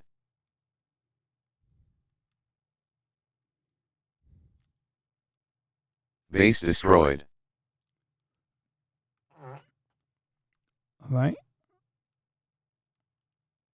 Mine detonated. Should be end there. Ooh. Maybe I can't pause. I gotta die or find a corner. to Condition hide. red. Oh crap. Okay, I died. Critical I damage. died. Oh damn it. I didn't get a continuous screen. Let's see how long it takes for bad guys to come at me. We don't have any sound anyway, so I'll probably move on from this game for now. But I just love the control scheme in this version, but I love the way the fighter planes fly in a V formation in your later version, you know? A Logan friendly version. Didn't you already do that? Critical Let damage. me make it more. Yes, Critical I did damage. change the base weapon damage for the ice to 1,000. I absolutely did. As soon as you told me that was a thing, I was dead set on doing that, and I absolutely did. Wait, should be Yandir LCX kills you at 20 minutes, like regardless? Okay, I didn't know that. Is that why I die instantly every time I play a game? So I was trying to figure out, like, I'm trying to be methodical and stuff, and I'm getting murdered, like, at around 20 minutes.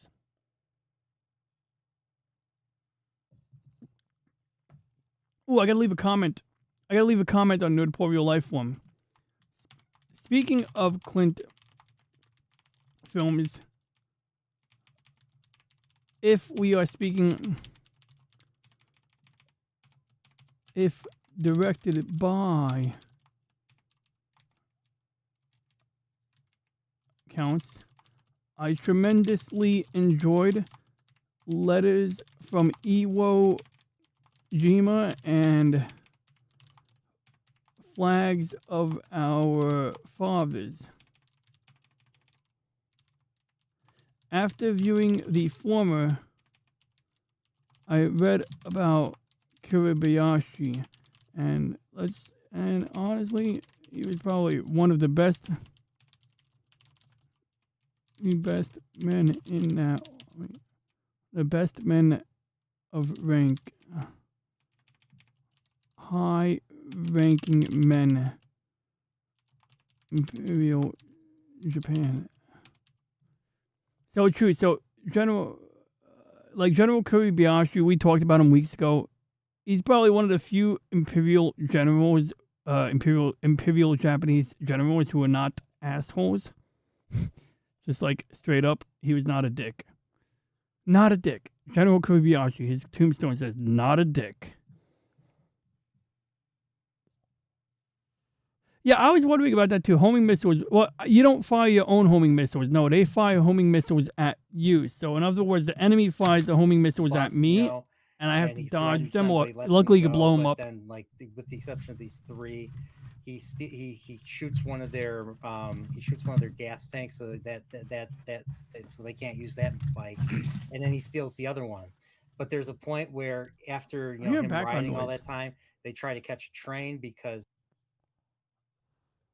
That was the Nerdporio stream. So let's play the game by L. Little bitch no better. I mean, Little Beach no better.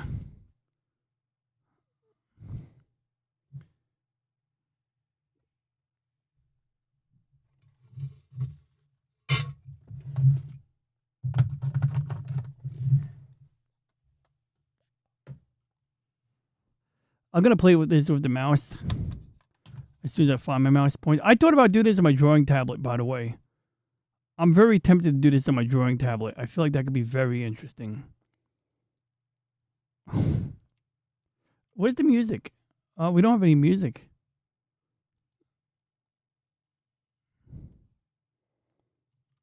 Oh, I see. I muted you.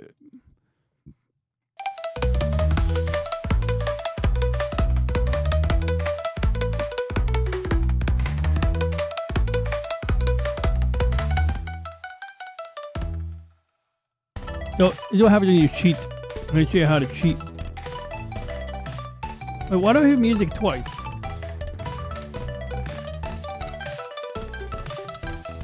Wait, I have music playing twice. Hang on, I need to figure this out. I literally hear the music playing twice right now.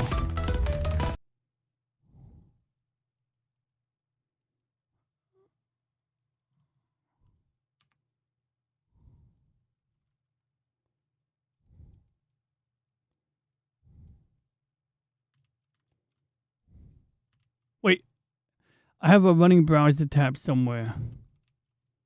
I hear the music from your game. I don't know where it's coming from. I literally don't know where it's coming from right now. Let me check my. I'm gonna turn on my drawing tablet. What's up, Boris? Don't mind me. I'm just trying to figure out why the music from Elvis game is playing right now. It is coming out of Chrome. I just don't see any running Chrome instances on any of my monitors right now. I'm going to close Chrome. I'm going to close Chrome altogether.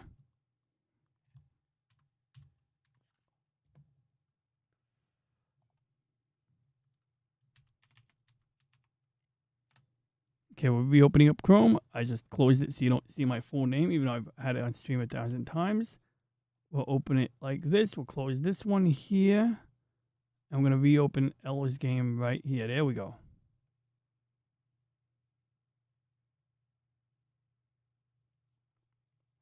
Now I don't have any music again.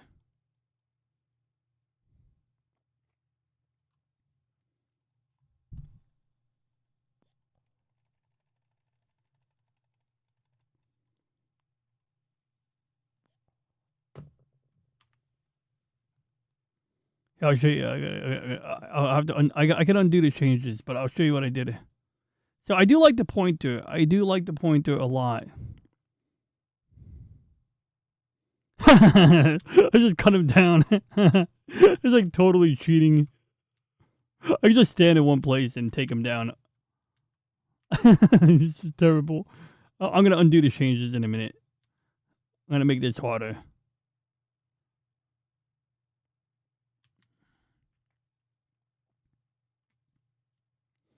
Like that's utter cheating right there. I literally moved it to 1,000.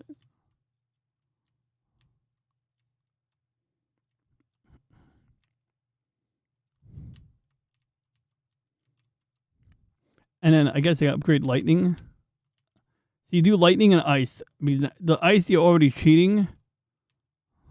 I love that sound.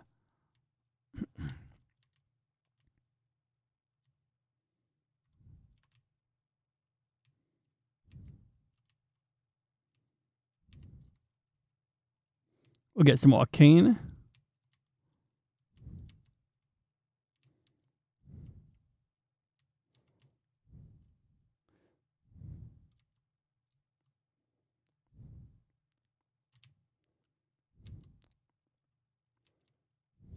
Guess I'm going for arcane here, huh? Oh crap! I ate the cake. It's gonna go straight to Nobeta's tummy. Like, so, yeah, I know this is like bullshit. I can't play like this with like ice set to 1,000. But like, you can just stand in one place with the ice. Like, this is like totally not how the game supposed to be played at all. You would never be able to. Oh crap! You would never be able to kill that many guys.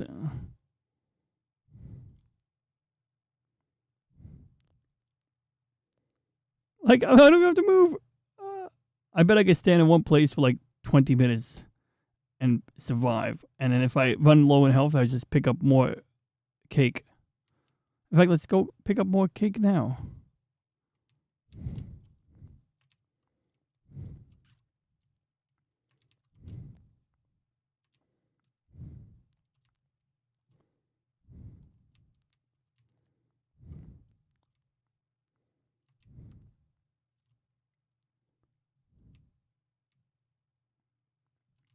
Yeah!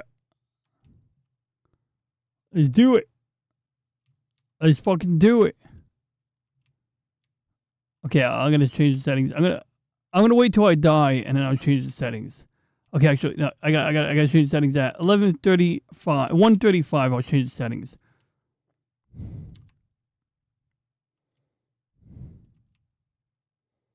I want to hear more noises. You know, I'm just gonna self-aside the character. Okay. Now let's change the code back. Control Z, Control Z, Control Z, Control Z, Control Z, Control Z, save. All right, I put it back the way I found it. All right, you happy? The game is hard to play again. Where did I put the YouTube chat? I lost the YouTube chat. Did I close it? Oh, I closed Chrome. I gotta reopen Chrome. Wait. Shit. I lost Chrome. Did I just close it? I did close it. No.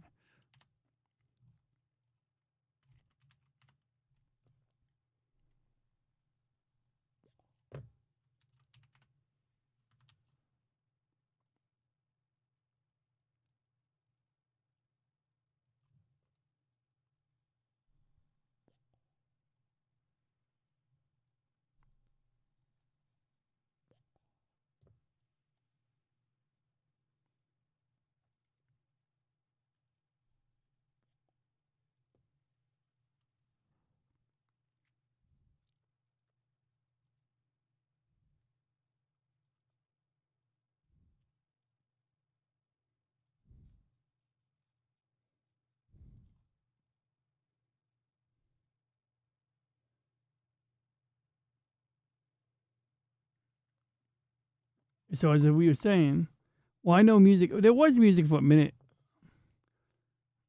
Oh, did you not hear the music? I'll put it back on.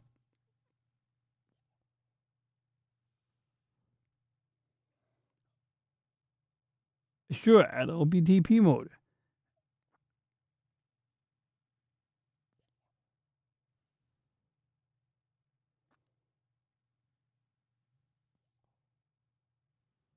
I'm looking at the chat. You told me to look at something about sound effects. Yeah, I don't know why I'm not getting sound effects right now. Did I mute it? Oh, you're not getting sound? You're not getting sound.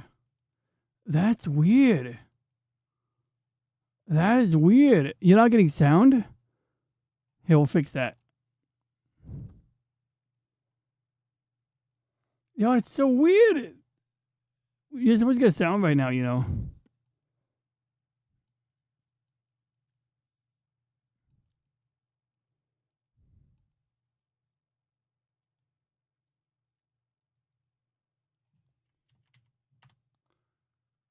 I'm just going to add it as a sound source from the browser.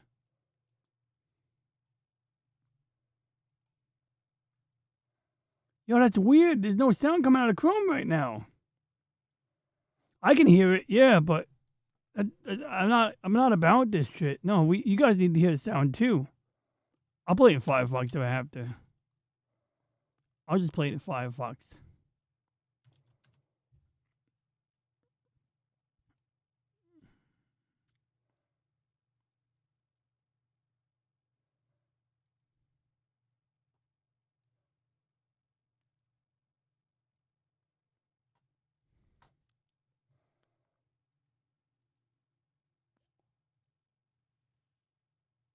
Yo, that's so weird. I don't know why they're not getting sound all of a sudden. I'm gonna route it to Reggie.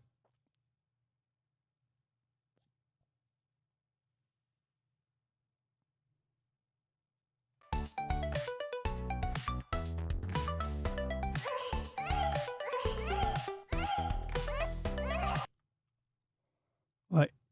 So I don't know why the sound wasn't working, but I was gonna use it.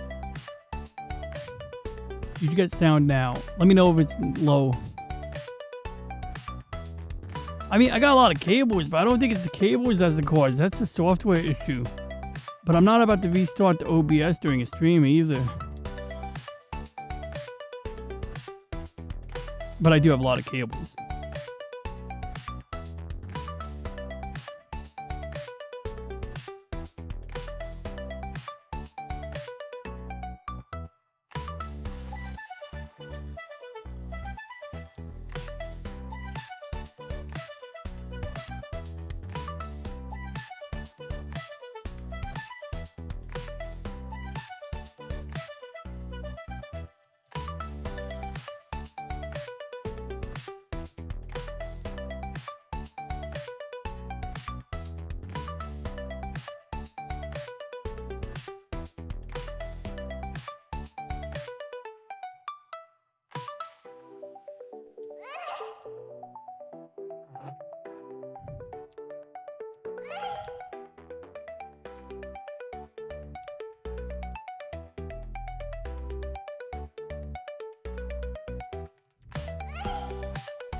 Ah.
Gotta take a break.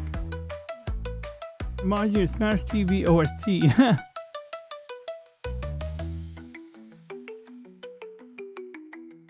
All you need to do is survive. All you need to do is survive long enough to hear it change, in order to see the new enemies spawn. Yeah, and then Logan says, "Yeah, I for sure want to try this on stream now."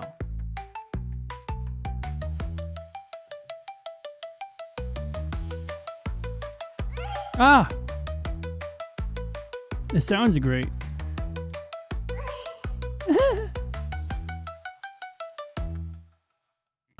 Oh, I'm at 110. I'm good.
I need to get cake. I need cake right now.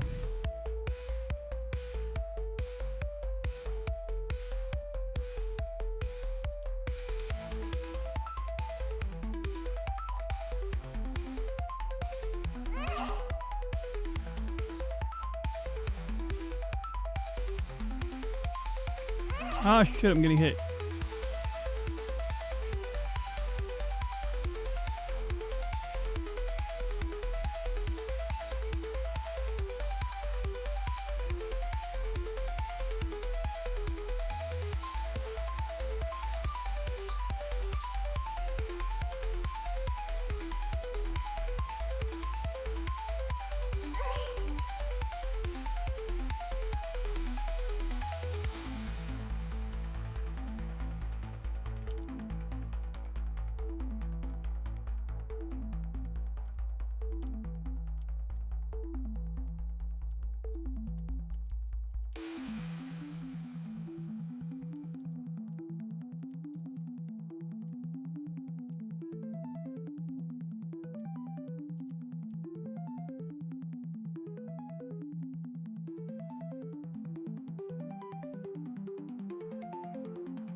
I know how to dodge them now.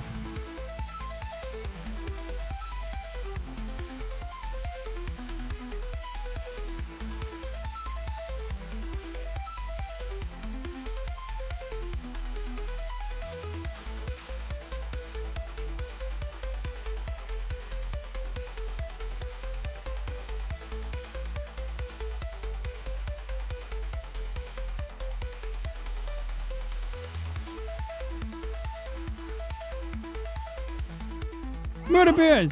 Yo, what the fuck was that, by the way? Like, I discovered these murder bears today when I played it, finally. Like, they're huge! And why are they emitting a blue force field? What is that shit? I feel like they're out to get me. Like, oh no, they slow you down? Is that what they do? Oh, you fuckers. Fucking murder bear.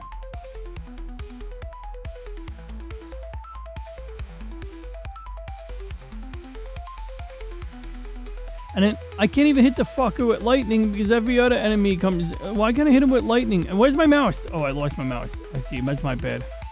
My fault. I'm taking a break here for a second. The aura slows you down. You think? Okay, thank you for confirming.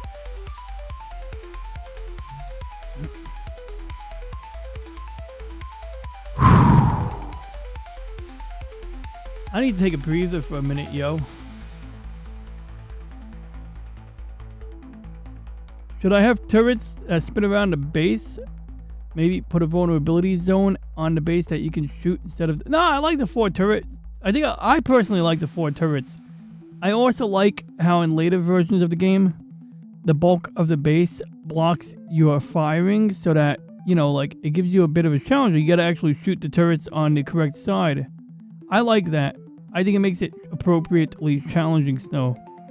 In later versions of the game, in earlier versions of the game, you could shoot clear through the base, which I don't really mind, to be honest. It doesn't really give you that much of an advantage over normal over the later version.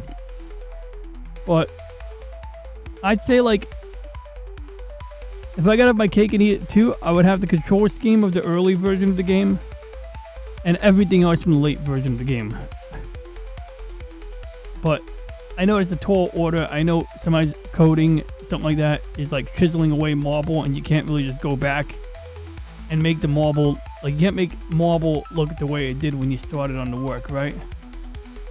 So I respect it. What's up, DJ Play Nice? We're playing Ellis. Oh shit, is Reggie talking? Why did Reggie? Oh, Reggie's. I hooked up Reggie's sound to the game because it was just easier to do when the game audio stopped coming through for some unknown reason.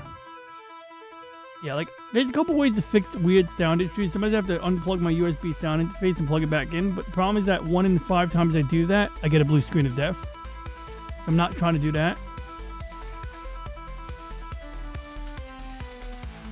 Good news is OBS has been running without any dropped frames.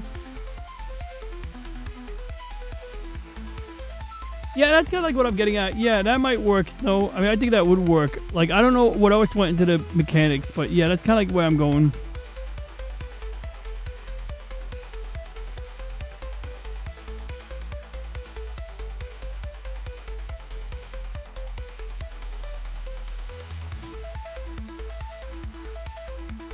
Yeah, that's the biggest challenge I imagine is coding the SFX handler.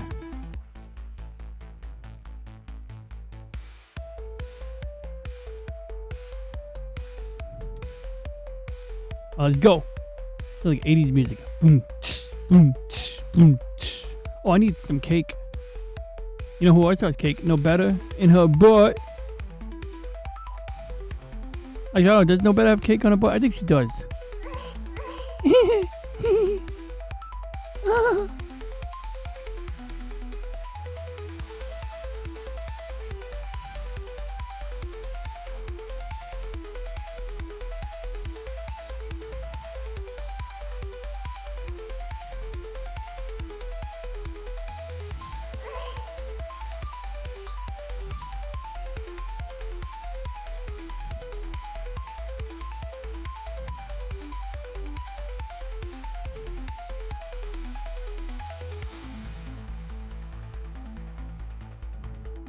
My God, it's the Klansmen. I mean, the shadow people coming after me.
I'm afraid it's Super Yandia L. Yandia L. Yandia something else. Yandia should be L. That's what it was.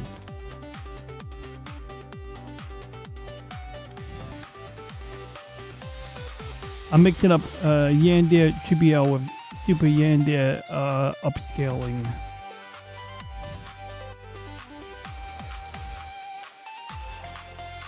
That's why I took ice.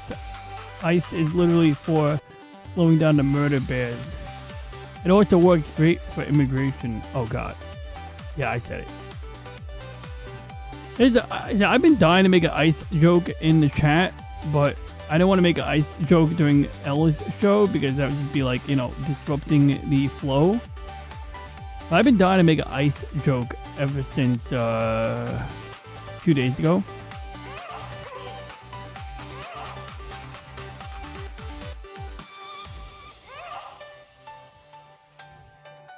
Absorb! Absorb! Oh god, I'm absorbing. Absorb! Ah shit, murder bear, get the fuck off me.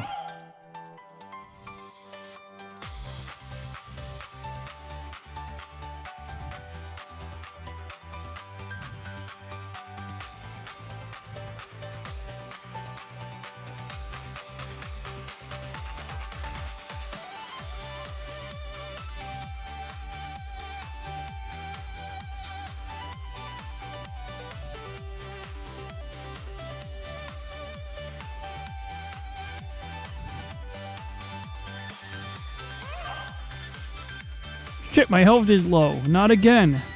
No, I refuse to die. I will persevere. We will persevere. The power of something compels me. Possibly Christ.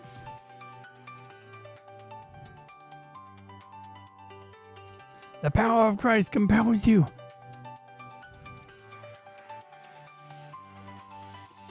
I'm trying to cut around because I know there's some cake over here somewhere. I know there's a lot of cake somewhere over here. I'm going to get the cake. I'm going to get cake. I'm going to take the cake. Got 1 minute to get some cake in my body. Yeah, get the fuck off me, murder bear. I said get off me, murder bear. Oh, there we go.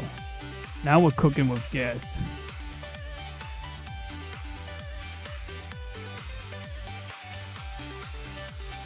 Might have to pause this at the 20-minute mark. I should probably pause it now to make sure I'm on track to not die. I'm really not trying to play this again. Like, I mean, I'll play this anytime. I'm just not trying to play this again after dying. All right.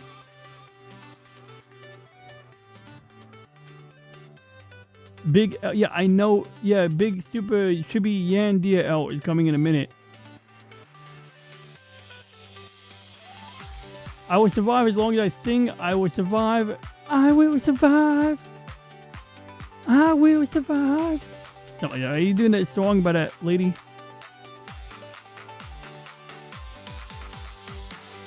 I want cake. Don't you ladies all have cake? Isn't that like a feature? A preloaded capability? But jokes aside, yeah, I think I have some cheesecake in the fridge. But, sometimes I just want to eat a substantive snack. You know what I mean? Like, sometimes you get a snack, and cheesecake just isn't really food. It's like cream cheese in a shape. So sometimes cheesecake is nice. But sometimes I want, oh crap, what do I do here? What do I do here? What do I do here? There's something I gotta do, right? I may have downloaded this during your stream. I definitely downloaded this during your stream.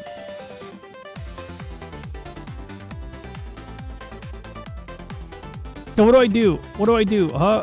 What do I have to do to survive? Huh? What's the strategy here? Like, I know like if I unpause this, I'm gonna die like in a minute.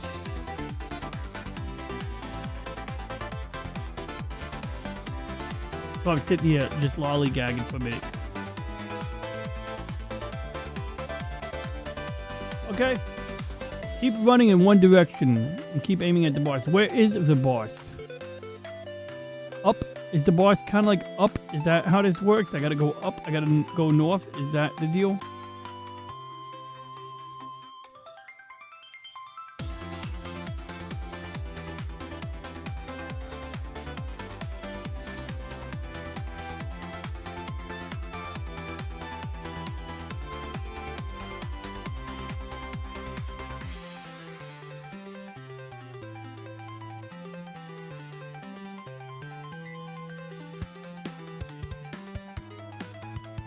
I'm well aware she'll jump at me. Yes, Gloria Gaynor. That's it. Thank you, Padawannabe. That is correct. Yes, I know she'll jump me. So I'm taking a break right now. So the adversary, everybody, just so you know who the adversary is this cutie right here. Yeah, here's another picture of me. That is gonna be my adversary right now. It's gonna be worse than the gosh darn the murder bears.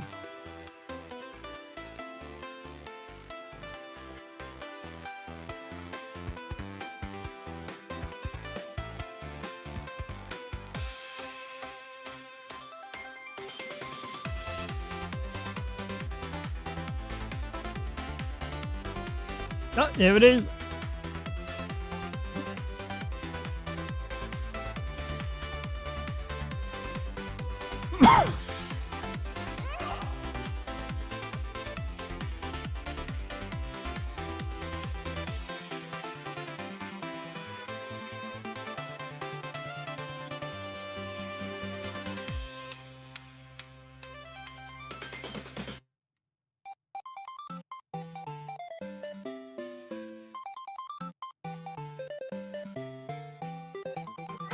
Ah, you fucking smiley ass faces.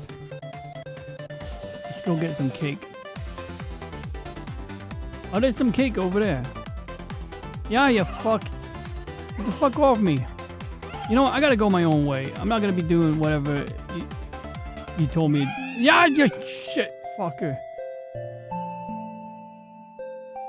This game is rough.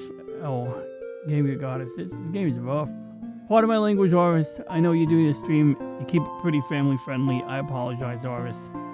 But thanks for tuning in, Oris. I'll be tuning into you very shortly. I don't want to raid you too late, so I'll be ending pretty soon so that we can raid you, or at least I can come to and hang out. I learned that after hearing the version the band Cake did of I Will Survive 90s? Ah, memories. Oh, I see. You learned Gloria Gaynor. It's a moderately good game. I got to the end, but I'd say a good game is when I win.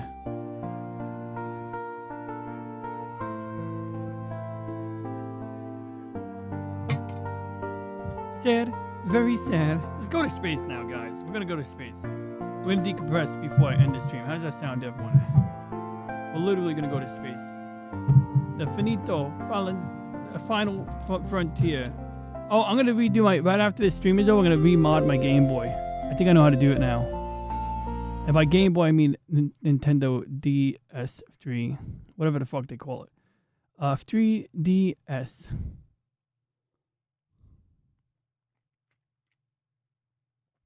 I'm not gonna cheat. I'm gonna close. Look, I closed Notepad so I don't cheat at your game. All right. I'm always gonna re-download your game before I play it. All right. Do we want to load Taiki? Huh? You know, the perspective knife planet. That's probably not there. You know what? I might play it with 1,000 damage. Now you're enticing me, L. I might just do it. I might just go for it. I might just go and fight the boss at 1,000 damage.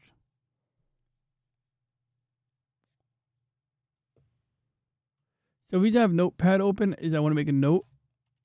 HSSC dash. We're gonna look at random stuff, but we're gonna try not to be too random here.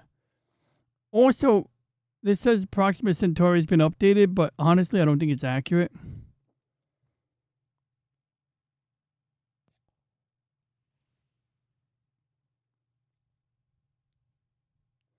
Replace Jupiter's albedo texture with an alternative one. This one is based on the recent data, the default one based on a 2000 Cassini mission. So, problem is that I think we have another Jupiter here somewhere.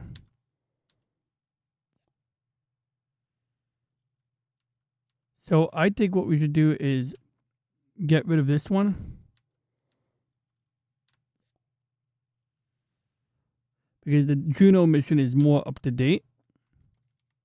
There's a fixed for Proxima Centauri. Capsular Girl is Proxima C, but more accurate. So I don't know what happens if you put two mods in at the same time for the same thing.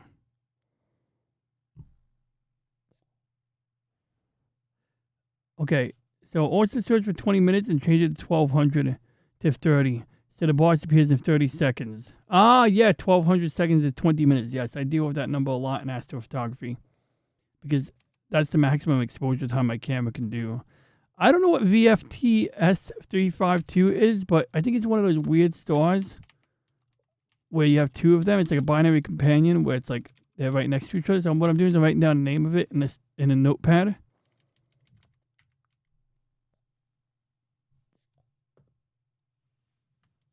I'm always going to copy and paste the names that I see over here. So I'm going to be loading some cool stuff.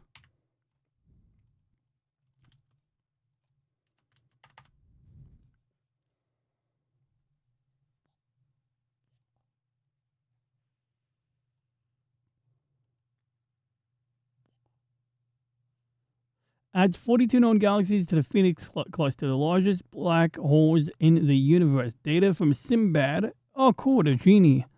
Who remembers the Mandela effect about Sinbad?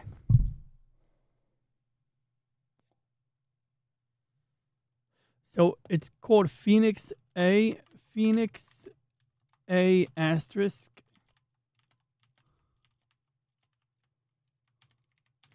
And I can't read the rest of the name. And the Phoenix cluster.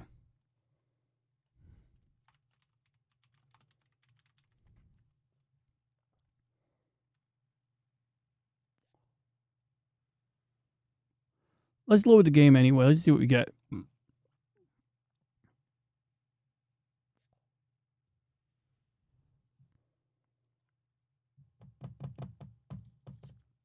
But yeah, so basically I had to download something called Luma OS and copy the contents of a zip file to my SD card, and that's basically it. So that's all I needed the whole time. And then I should be able to just reload my SD card.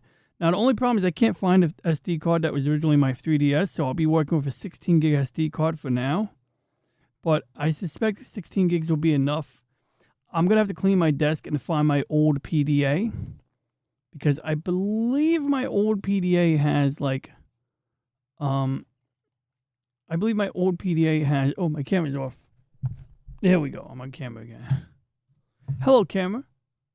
I'm going to do this on my right monitor. We're at 60 FPS, so it should do fine. Oh, crap. Where's the chat?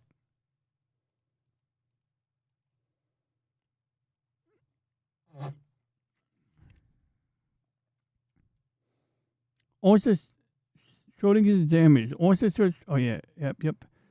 I'm going to do that. So, what was this here? This is Pluto. This is from the last time I played Space Engine. So, we're going to just hover over the surface of Pluto for a minute. Oh, wait. It doesn't just hover?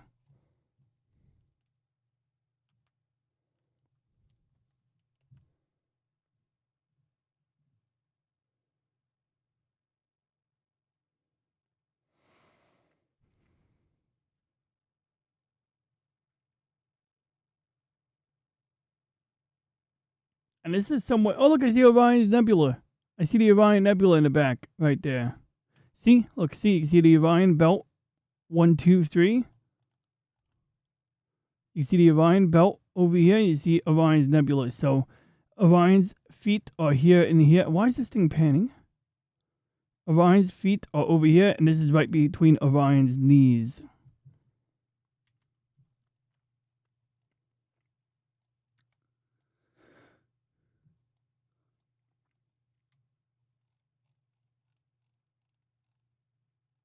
Well, this is real data right here.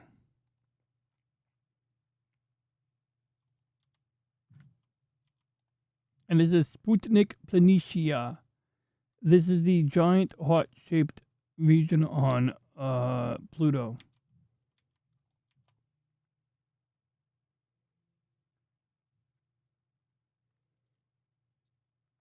And so I think we should go down to Sputnik Planitia real quick.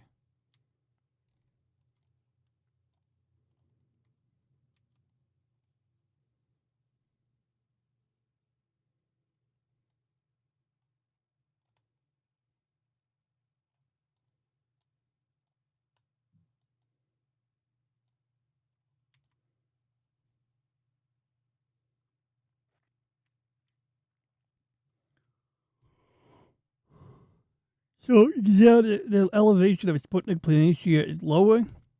What makes Sputnik Planitia interesting is that it's like actually constantly in movement. It's not like a static feature. This area here changes.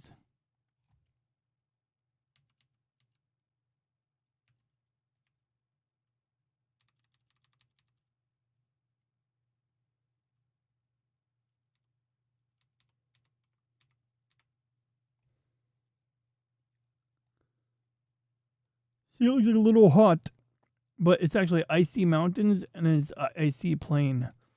But let's see what Phoenix cluster looks like, because I want to know what some of these things I had in the database were.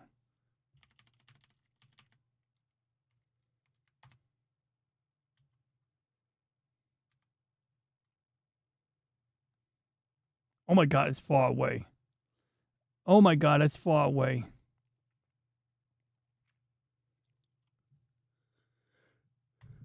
Holy shit, we just went across the fucking known universe.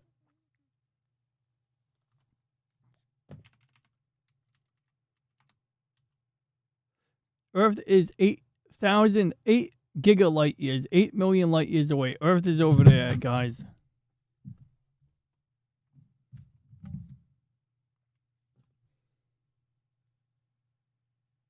I go sleep now. Tomorrow I will make a fresh commit with the pause feature and better tracking. Oh, thank you. Better shot. Thank you, Snow. I look forward to playing it whenever it's ready. You know, I've been having a blast with your game all the same. Have a good night, though. I hope you sleep well.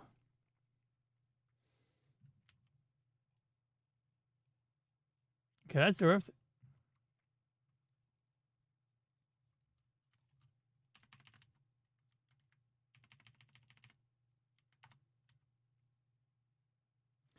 And Phoenix is over here. Oh my god, I've never seen it do that before. I've never seen it show me two different planes of the ecliptics. I've never seen it do that before. That's how far away from Earth we are. That it's got a different axis thing. That's insane.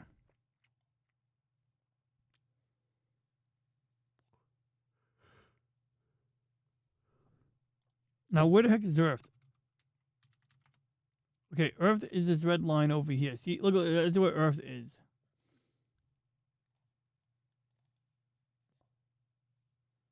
Earth is so far away, it won't even let me point at Earth. It won't even let me at Earth. So this is one of the stars that if you were at Earth right now, you wouldn't be able to look at. Here, I'll show you. This is crazy, this game. Whatever you call this.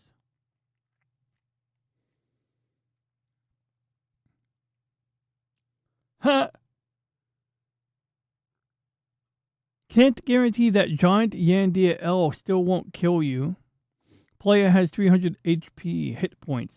Oh my god, we just flew clear through Andromeda, by the way, guys, to get to the Milky Way.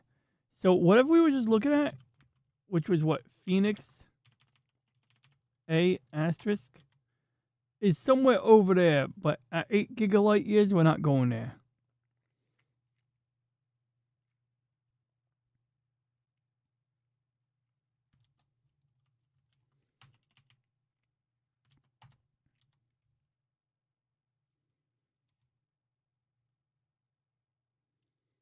Okay, so I downloaded a mod for radio galaxies, but that's not a radio galaxy. It's just a fucking marker right there. That's useless.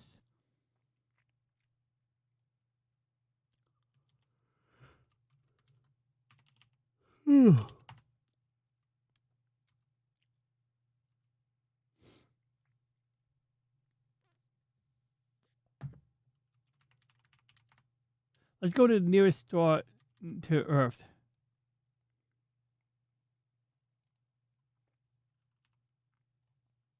Okay, so this is Proxima Centauri. It's about 4.25 light years away. It's pretty close to Alpha Centauri.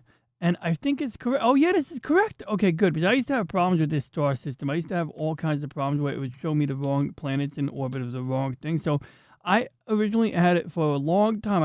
I had to reinstall this app twice to fix this issue. But it would have, one of the planets would have like a, another moon in orbit of it. We don't have any catalog dwarf moons. So Proxima D is, well, it looks like a desert. It's a temperate oceanic aquaria, but it doesn't look oceanic to me. Is it oceanic?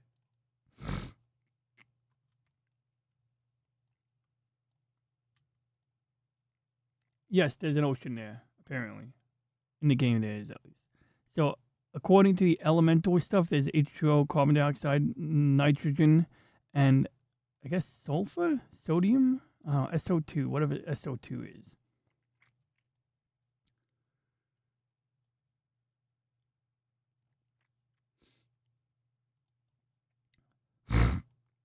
Oh, I see. They're lettered from the order they were discovered. So Proxima B.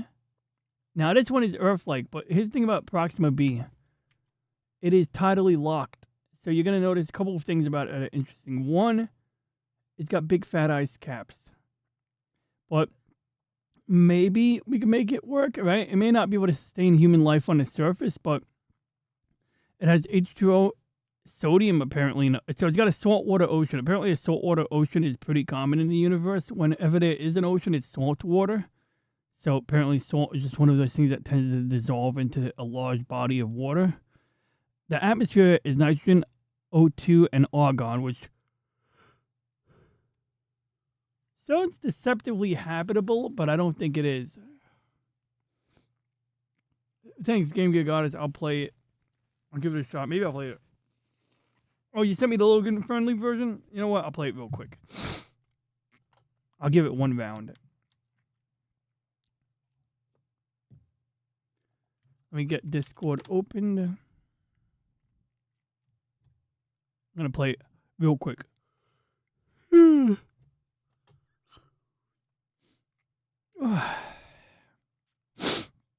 Excuse me. Here it's going to snow anywhere from 4 to 7 to 17 inches. Outside. I think Venkman Fansite had... Oh, is Peter Venkman Fansite here? Peter Venkman Fansite, if you're here, I don't see you, but I just want to say hi.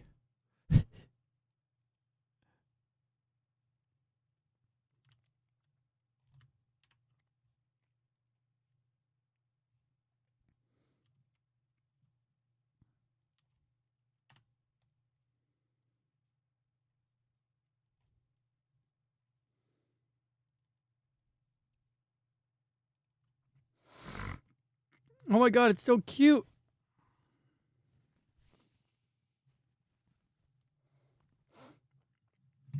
It's female Logan. I don't know if I should be... No, I definitely shouldn't be turned on, right?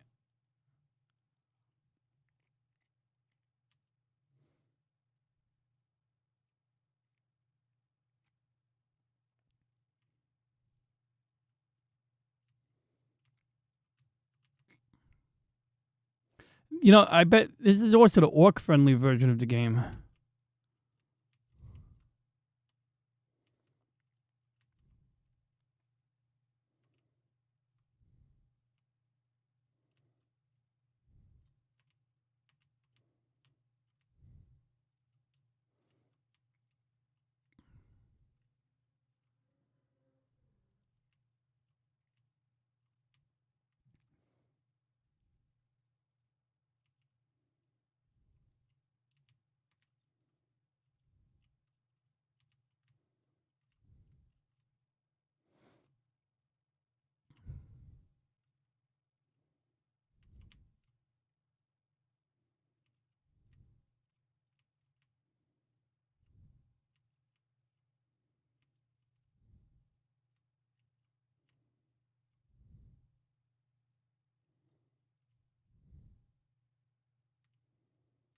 Is this the 1000 damage multiplier version like mine?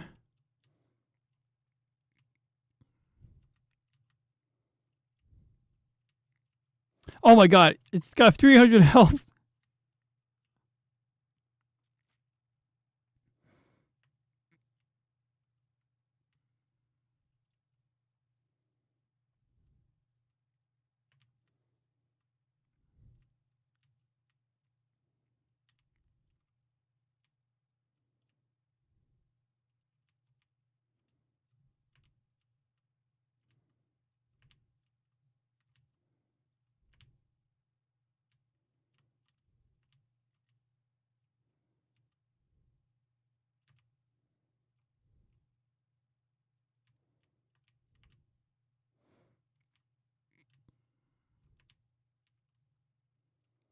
Oh, I see he's got the old Lightning.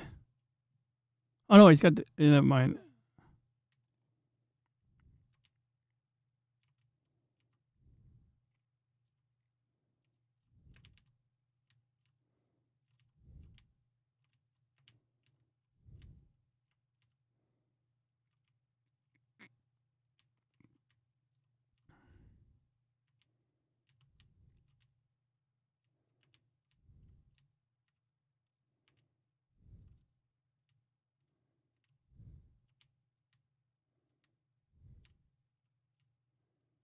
Where the bad guys go? Well, this is a Logan-friendly version, isn't it?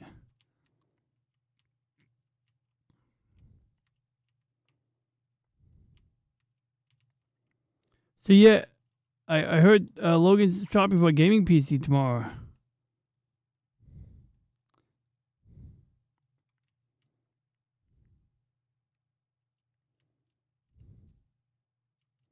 I mean, yeah, I'm glad he's looking for a desktop because he really shouldn't be wasting time on a laptop. Laptops are great, but it's like people usually make excuses to have a laptop. They're like, "Oh, I don't have room for a desktop." It's like it's a fucking metal box with a TV screen looking thing plugged into it. Okay, like, are you moving your laptop around? If you're not moving your laptop around, then you don't need a gaming laptop. It's like, why would you sacrifice or pay extra for the same level of capability and lose the ability to upgrade certain components? Like, people who like box themselves in with a laptop when they don't actually need one are doing just that, boxing themselves in. And then years later, they're crying, I can't upgrade my RAM because they soldered it to the motherboard. And it's like, well, yeah, you chose that life. I mean, hell, my laptop's only got 8 gigs of RAM, and I'll never be able to upgrade it unless I get creative. And I'm fine with that because it's running Linux. So it's like I'm not gaming on it, or not gaming heavily. I use Parsec, so 8 gigs turns out to be enough. But could I live with 8 gigs on my desktop? God, no.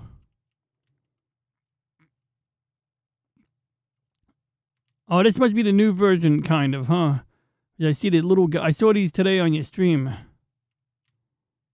Whatever those are, they look like 90s. They look like the guy from the album cover for Green Day, Kerplunk.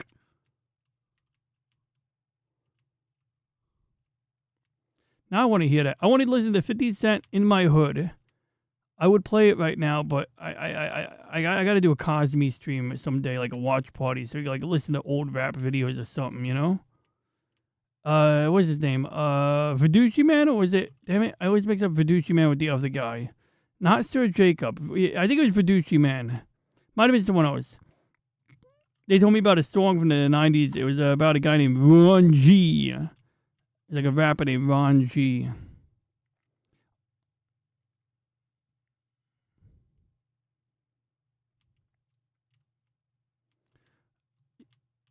I was watching an AKB48 music video the other day. It's kind of like, you know, happy-go-lucky shit.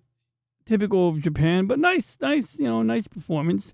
And I had this, like, DJ, this black dude from the U.S., and he's, like, just being cool and shit. And he's like, crazy! And I guess because, you know, people in Japan don't really know English, you can just say random words in English that sound cool and add to the experience. So that's what he was doing. Crazy! But it was cool. It's cool seeing a African American represented in Japanese pop music. Absolutely. And I don't mean to be fixating on race, but everyone always seems to do that. So I figure, like, I guess I got to get with the program, you know? We can't just be happy that we all get along. We got to make a big deal about it. Okay, I digress. I'm sorry. But you know what I mean. Maybe you do, maybe you don't. That's okay. If we want to converse about it, by all means, chat. Grill me, and I'll be able to respond. Or, you know, agree to disagree. It's all good. All I'm saying is I miss the 90s when people forgot that there was any issue of race back in the 60s. Because everyone got along. And then, like, I swear, it happened like around the Obama administration. Suddenly everyone's making a big deal about race again. And in fairness, maybe in some places the issue never went away. I'm willing to acknowledge that. But it was just kind of annoying how it was a big blanket issue. So there's some places where maybe it's a problem. Being in New York, I don't think it's a problem, but I don't know.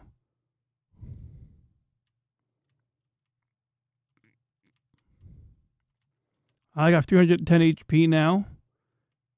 Good thing I'm not monetized. If I was monetized, I have to like watch what I'm saying, or I'd be like, I swear, this channel is just one big blackmail trap. Someday, the audio from this channel is gonna be used for out of context clips to get me in trouble somehow. But hey, at least we're having fun right now, right, guys? Hey, Wolfpack's here? No, I think it was Fiduci Man. It wasn't Wolfpack. It might have been Fiduci Man. It probably was not Sir Jacob. I think it was Fiduci Man. Could have been, maybe it was Wolfpack. No, I think it was Fiduci.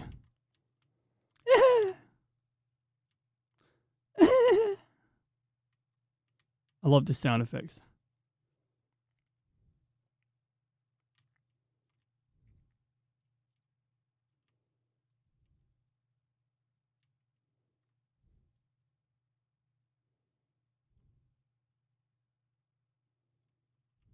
Ow.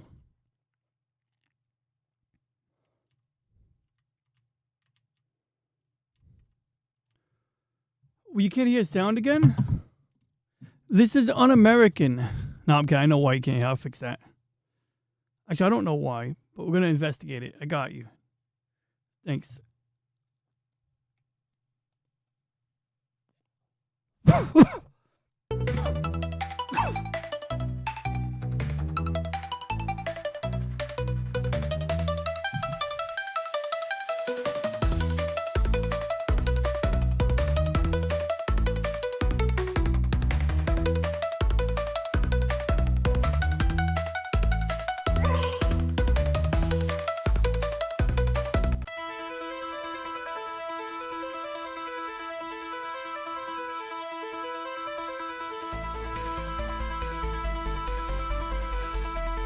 Hey, are the Happy Kids cake people? No, okay, they put out crystals, okay.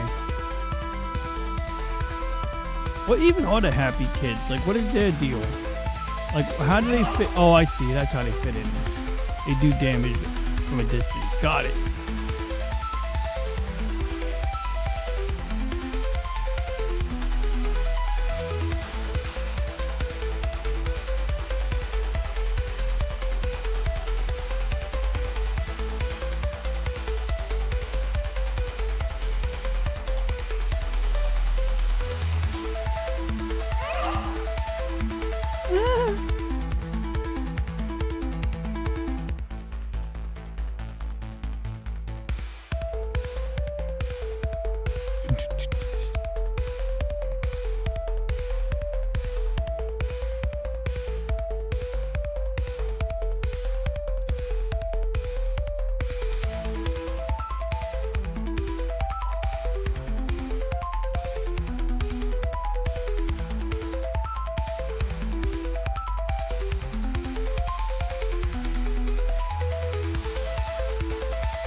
Little Beach no better. The game is clobbering my Vox. Well, hey, in that case, at least you can remember clobbering times, right? I miss Clobbery. I was thinking about Clobby the other day, actually. I saw something with some character that looked like Clobby, and it reminded me of Clobby. Can you hear me now? With my superior surround sound. Yeah, we'll do some ASMR real quick. ASMR.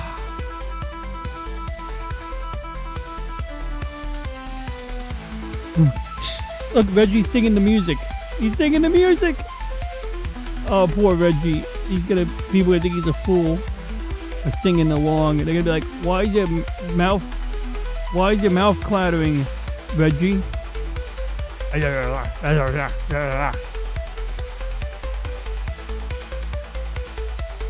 I'm always strong enough to beat the boss. The problem is the game is obviously rigged. No, okay, I'm kidding. But yeah, at this point, looks like, I mean, for one, I started off with like double the health. That's a big, like more than triple the health, actually.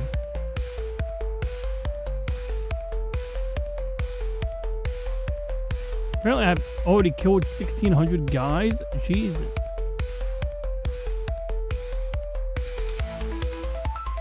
I guess I'll build up the ice next time I level up again, because I'm already at level 5. I got a pretty healthy arcane and an okay lightning, and like almost nothing out of absorb. And 0 fire. I haven't even bothered with fire. Even though I like fire a lot.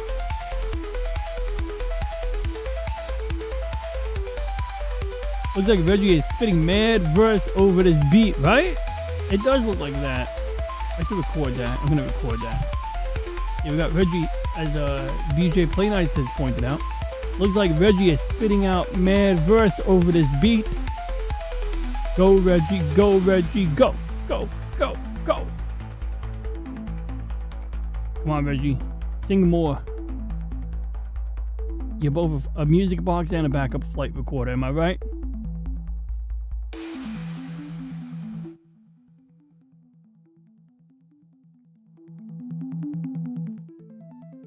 Come on, we need the music to intensify. I want to see Reggie's mouth move. My mouth isn't moving that nicely either. I gotta fix that. Testing 1, 2. Testing 1, 2. Testing 1, 2. There we go. Okay, go Reggie. I guess the music has to get loud from this thing. Oh well, we'll go back to the game. Oh, there we go. Yeah, Reggie, go, go, go, go, go. Go Reggie, go Reggie, go. Go Reggie, go Reggie, go. Go, go, go.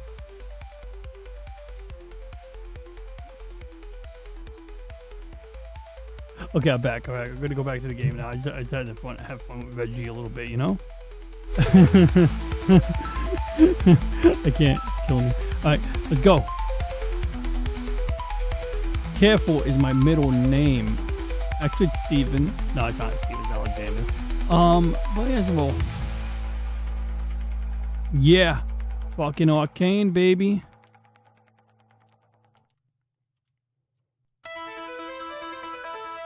Oh yeah. Give me that blue stuff. Yeah, that crystal blue. Oh yeah. Yeah, I'm Walter White, baby. Like I'm one of Walter White's customers. You know, they do crystal meth. Walter White doesn't do crystal meth.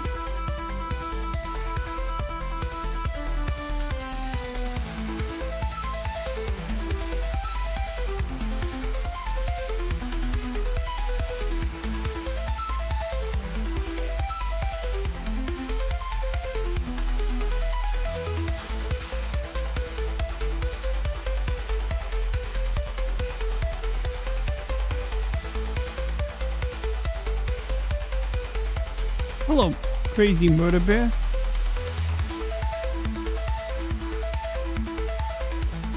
It's the Care Not Bears.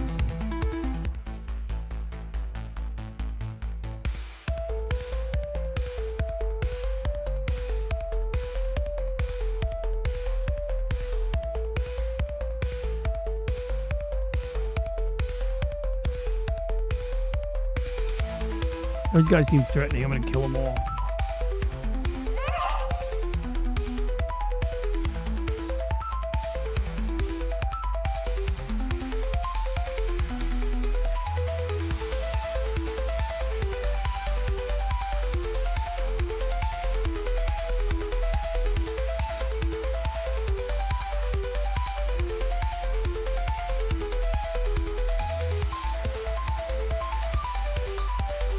Come on, man. Oh, shit. Oh, crap. Oh, there we go. Good. Got some of that crystal blue right there.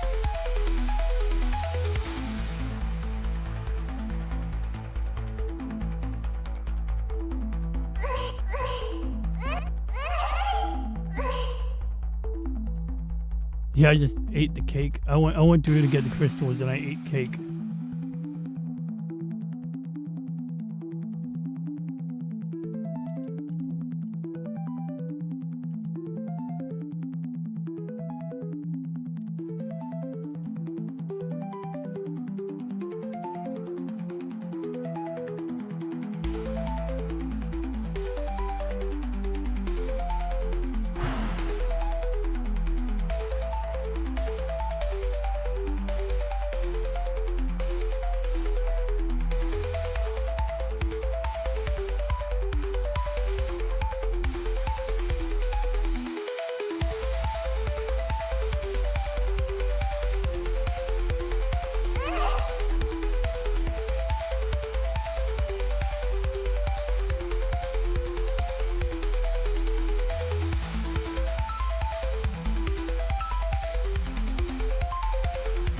That what?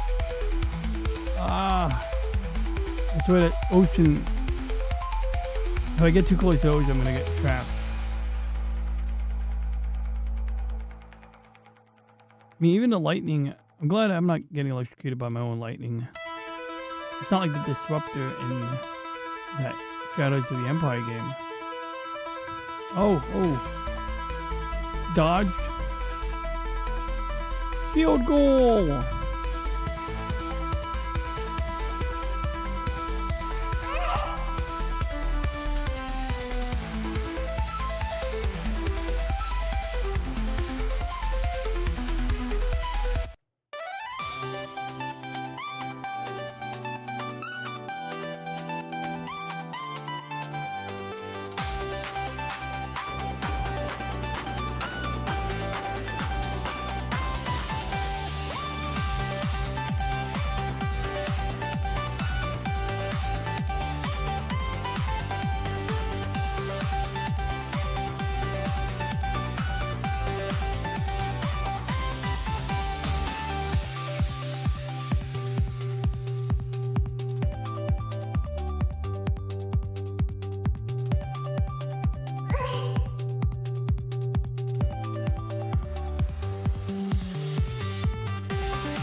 What the fuck?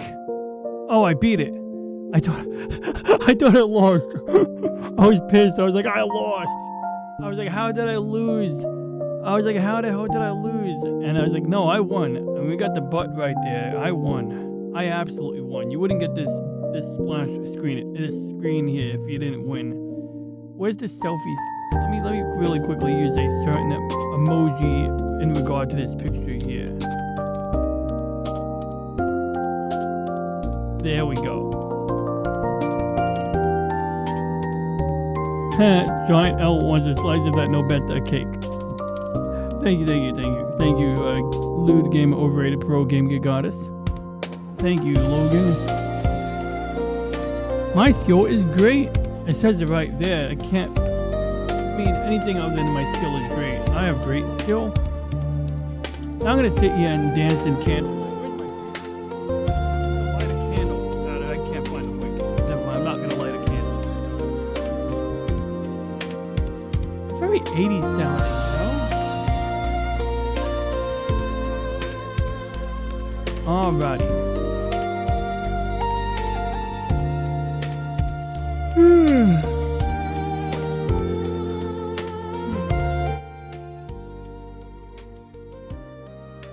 Look, Reggie's still singing. Oh, by the way, check out this Gundam that Punk Waddle bought me. Well, he gave me the Punk. He had extra Gundams and he gave me one.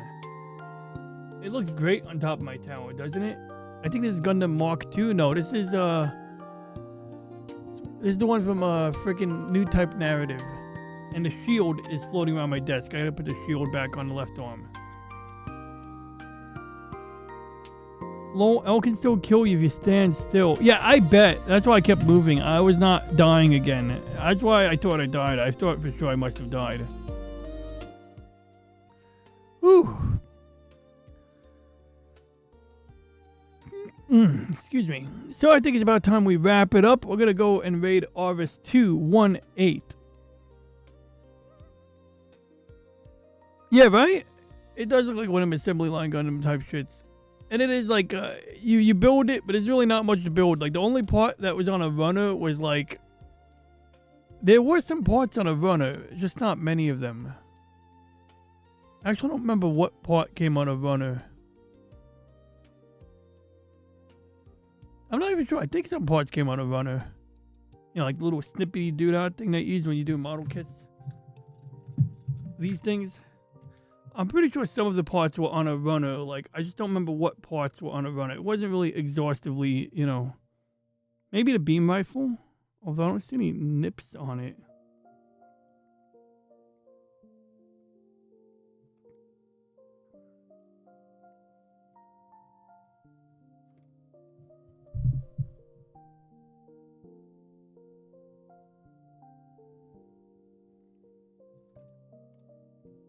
Thanks, Horace.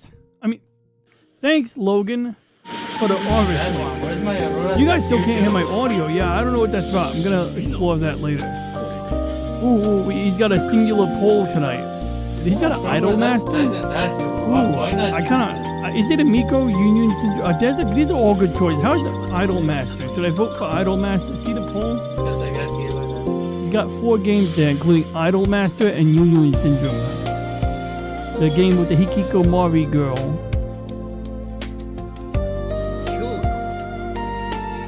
It's a tough decision. What did you vote for, guys? We don't hear your audio. You don't hear me? You don't hear me? You don't hear me? No way. I'm muting. I'm gonna kill the game. You don't hear me? You don't hear me? Her name is QT. You don't hear me though? Oh, you don't hear me? I can hear me. No way. I hear me mad loud. I'm muting. I'm gonna kill the game. I'm mad loud. I'm very loud. You don't hear me? You don't hear me? I'm very loud. Exactly. 25. 5 times 5 is 25. Thank you, DJ. You don't hear me though? Nice. Oh, you don't hear me? I can hear me. Oh, no I can echo now. I hear me mad loud. I'm muting. I'm just trolling. But yeah, so what game did I vote for? Should I vote for Miku? Union Syndrome? Miku? Oh, I said that already. Muse Dash? That's a tough decision. Ooh, if it wasn't almost 3 a.m., I would play some Muse Dash. Yo, someone remind me next week. I gotta play a game called Muse Dash. Aris plays it sometimes.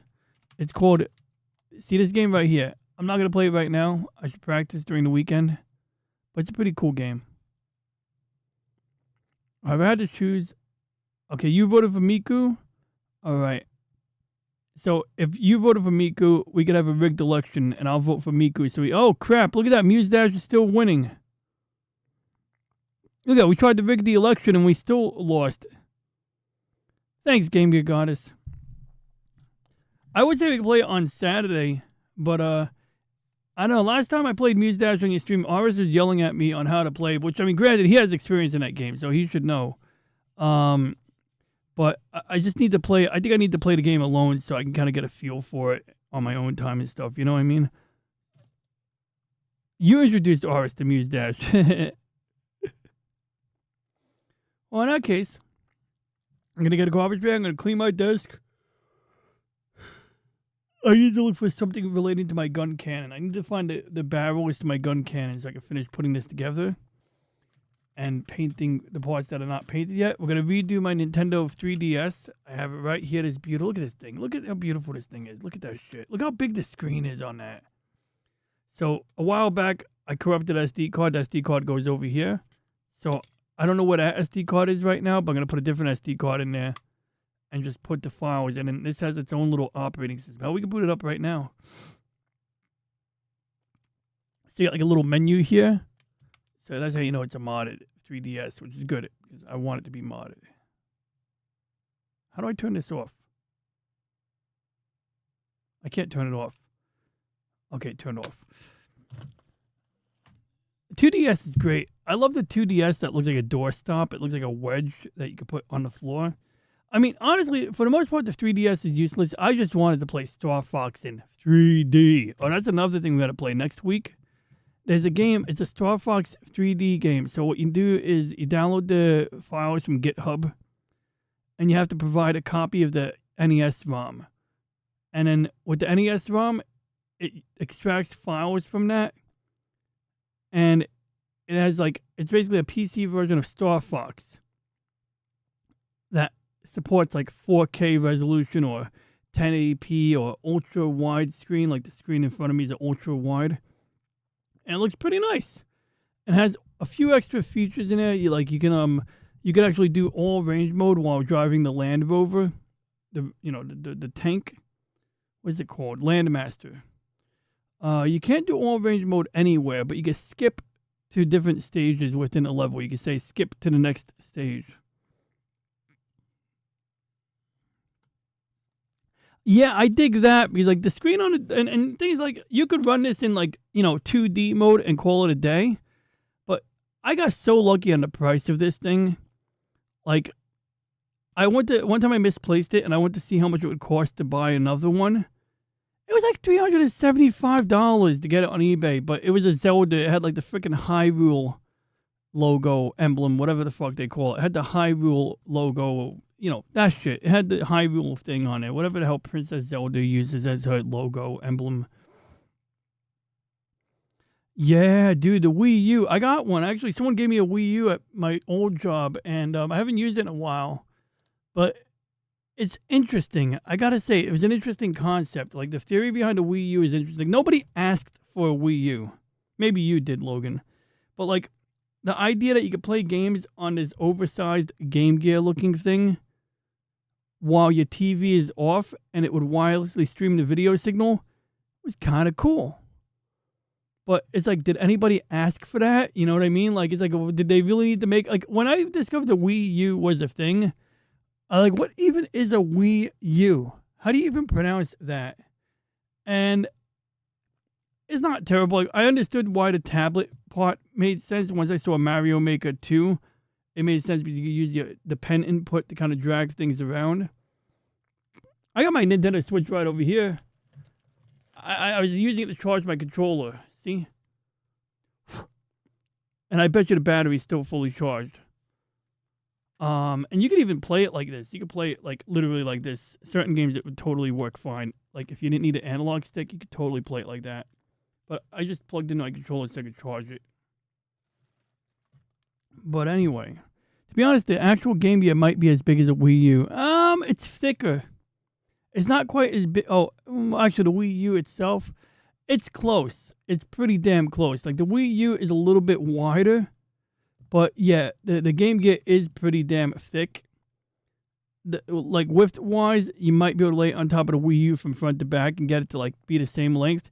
The Wii U, it still has more volume, but only because it's got that boxed out, side-to-side shape, I guess you would say. Of course the Game Gear had a better battery life than a Wii. Well, it depends. If you're just talking about the handheld component, I'd imagine it depends, but I also suspect that, when they built that tablet part, nobody cared about battery life because, like, you would always be near a wall socket. You could never take it out of the house. You didn't really need the ability to run it on battery power. That said, I have no idea what condition the battery on mine is right now. Next time I turn it on, we're going to find out. The Triforce. Yep, that's it. The Triforce. That's what it's called. So yeah, like if you want to spend $400, you can get a 3DS with the Triforce on it. Yo, and this 3DS runs RetroArch, yo. That's the thing. When I corrupted that SD card, it had RetroArch, so I could play Super Nintendo using a proper SNES emulator or opening RetroArch. And it played like crap in RetroArch. But the fact that it was an ARM-compatible RetroArch that ran on the ARM CPU was pretty cool. Like, it looked like it had the same ugly as GUI, which, look, using RetroArch on a desktop, it's excellent. Like, you could do a lot with it, really.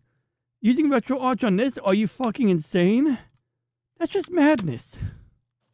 Just saying. On the Steam Deck, I think RetroArch could be good because, like, I think next time I use my Steam Deck, I could probably, like, make it so that maybe I could synchronize settings or something like that. Wii U is worse, 2 to 3 hours. Wii U is alright, not much reason to get nowadays because of the past games for it are on Switch. Yeah.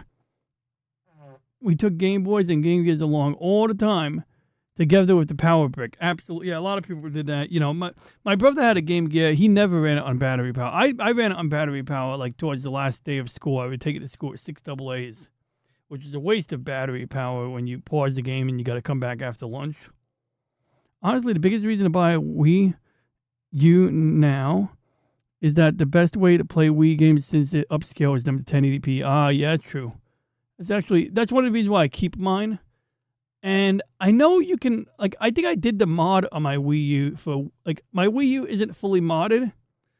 The regular Wii mode on the Wii U is, however, modded. So I believe that's how mine is working last I remember. I did a little tinkering with it at some point in time. I don't know if it upscales it in the current configuration, but it might. It's something worth looking into. I appreciate the heads up on that. So we'll see. We'll see. So tomorrow morning at 11 a.m. my time, LCX will be doing the regular show. The L show. What's tomorrow? Tomorrow, let's see, Rom Ramblings is Saturday. I believe tomorrow might be, is it Emulation Nation tomorrow? Might be Emulation Nation. Yeah.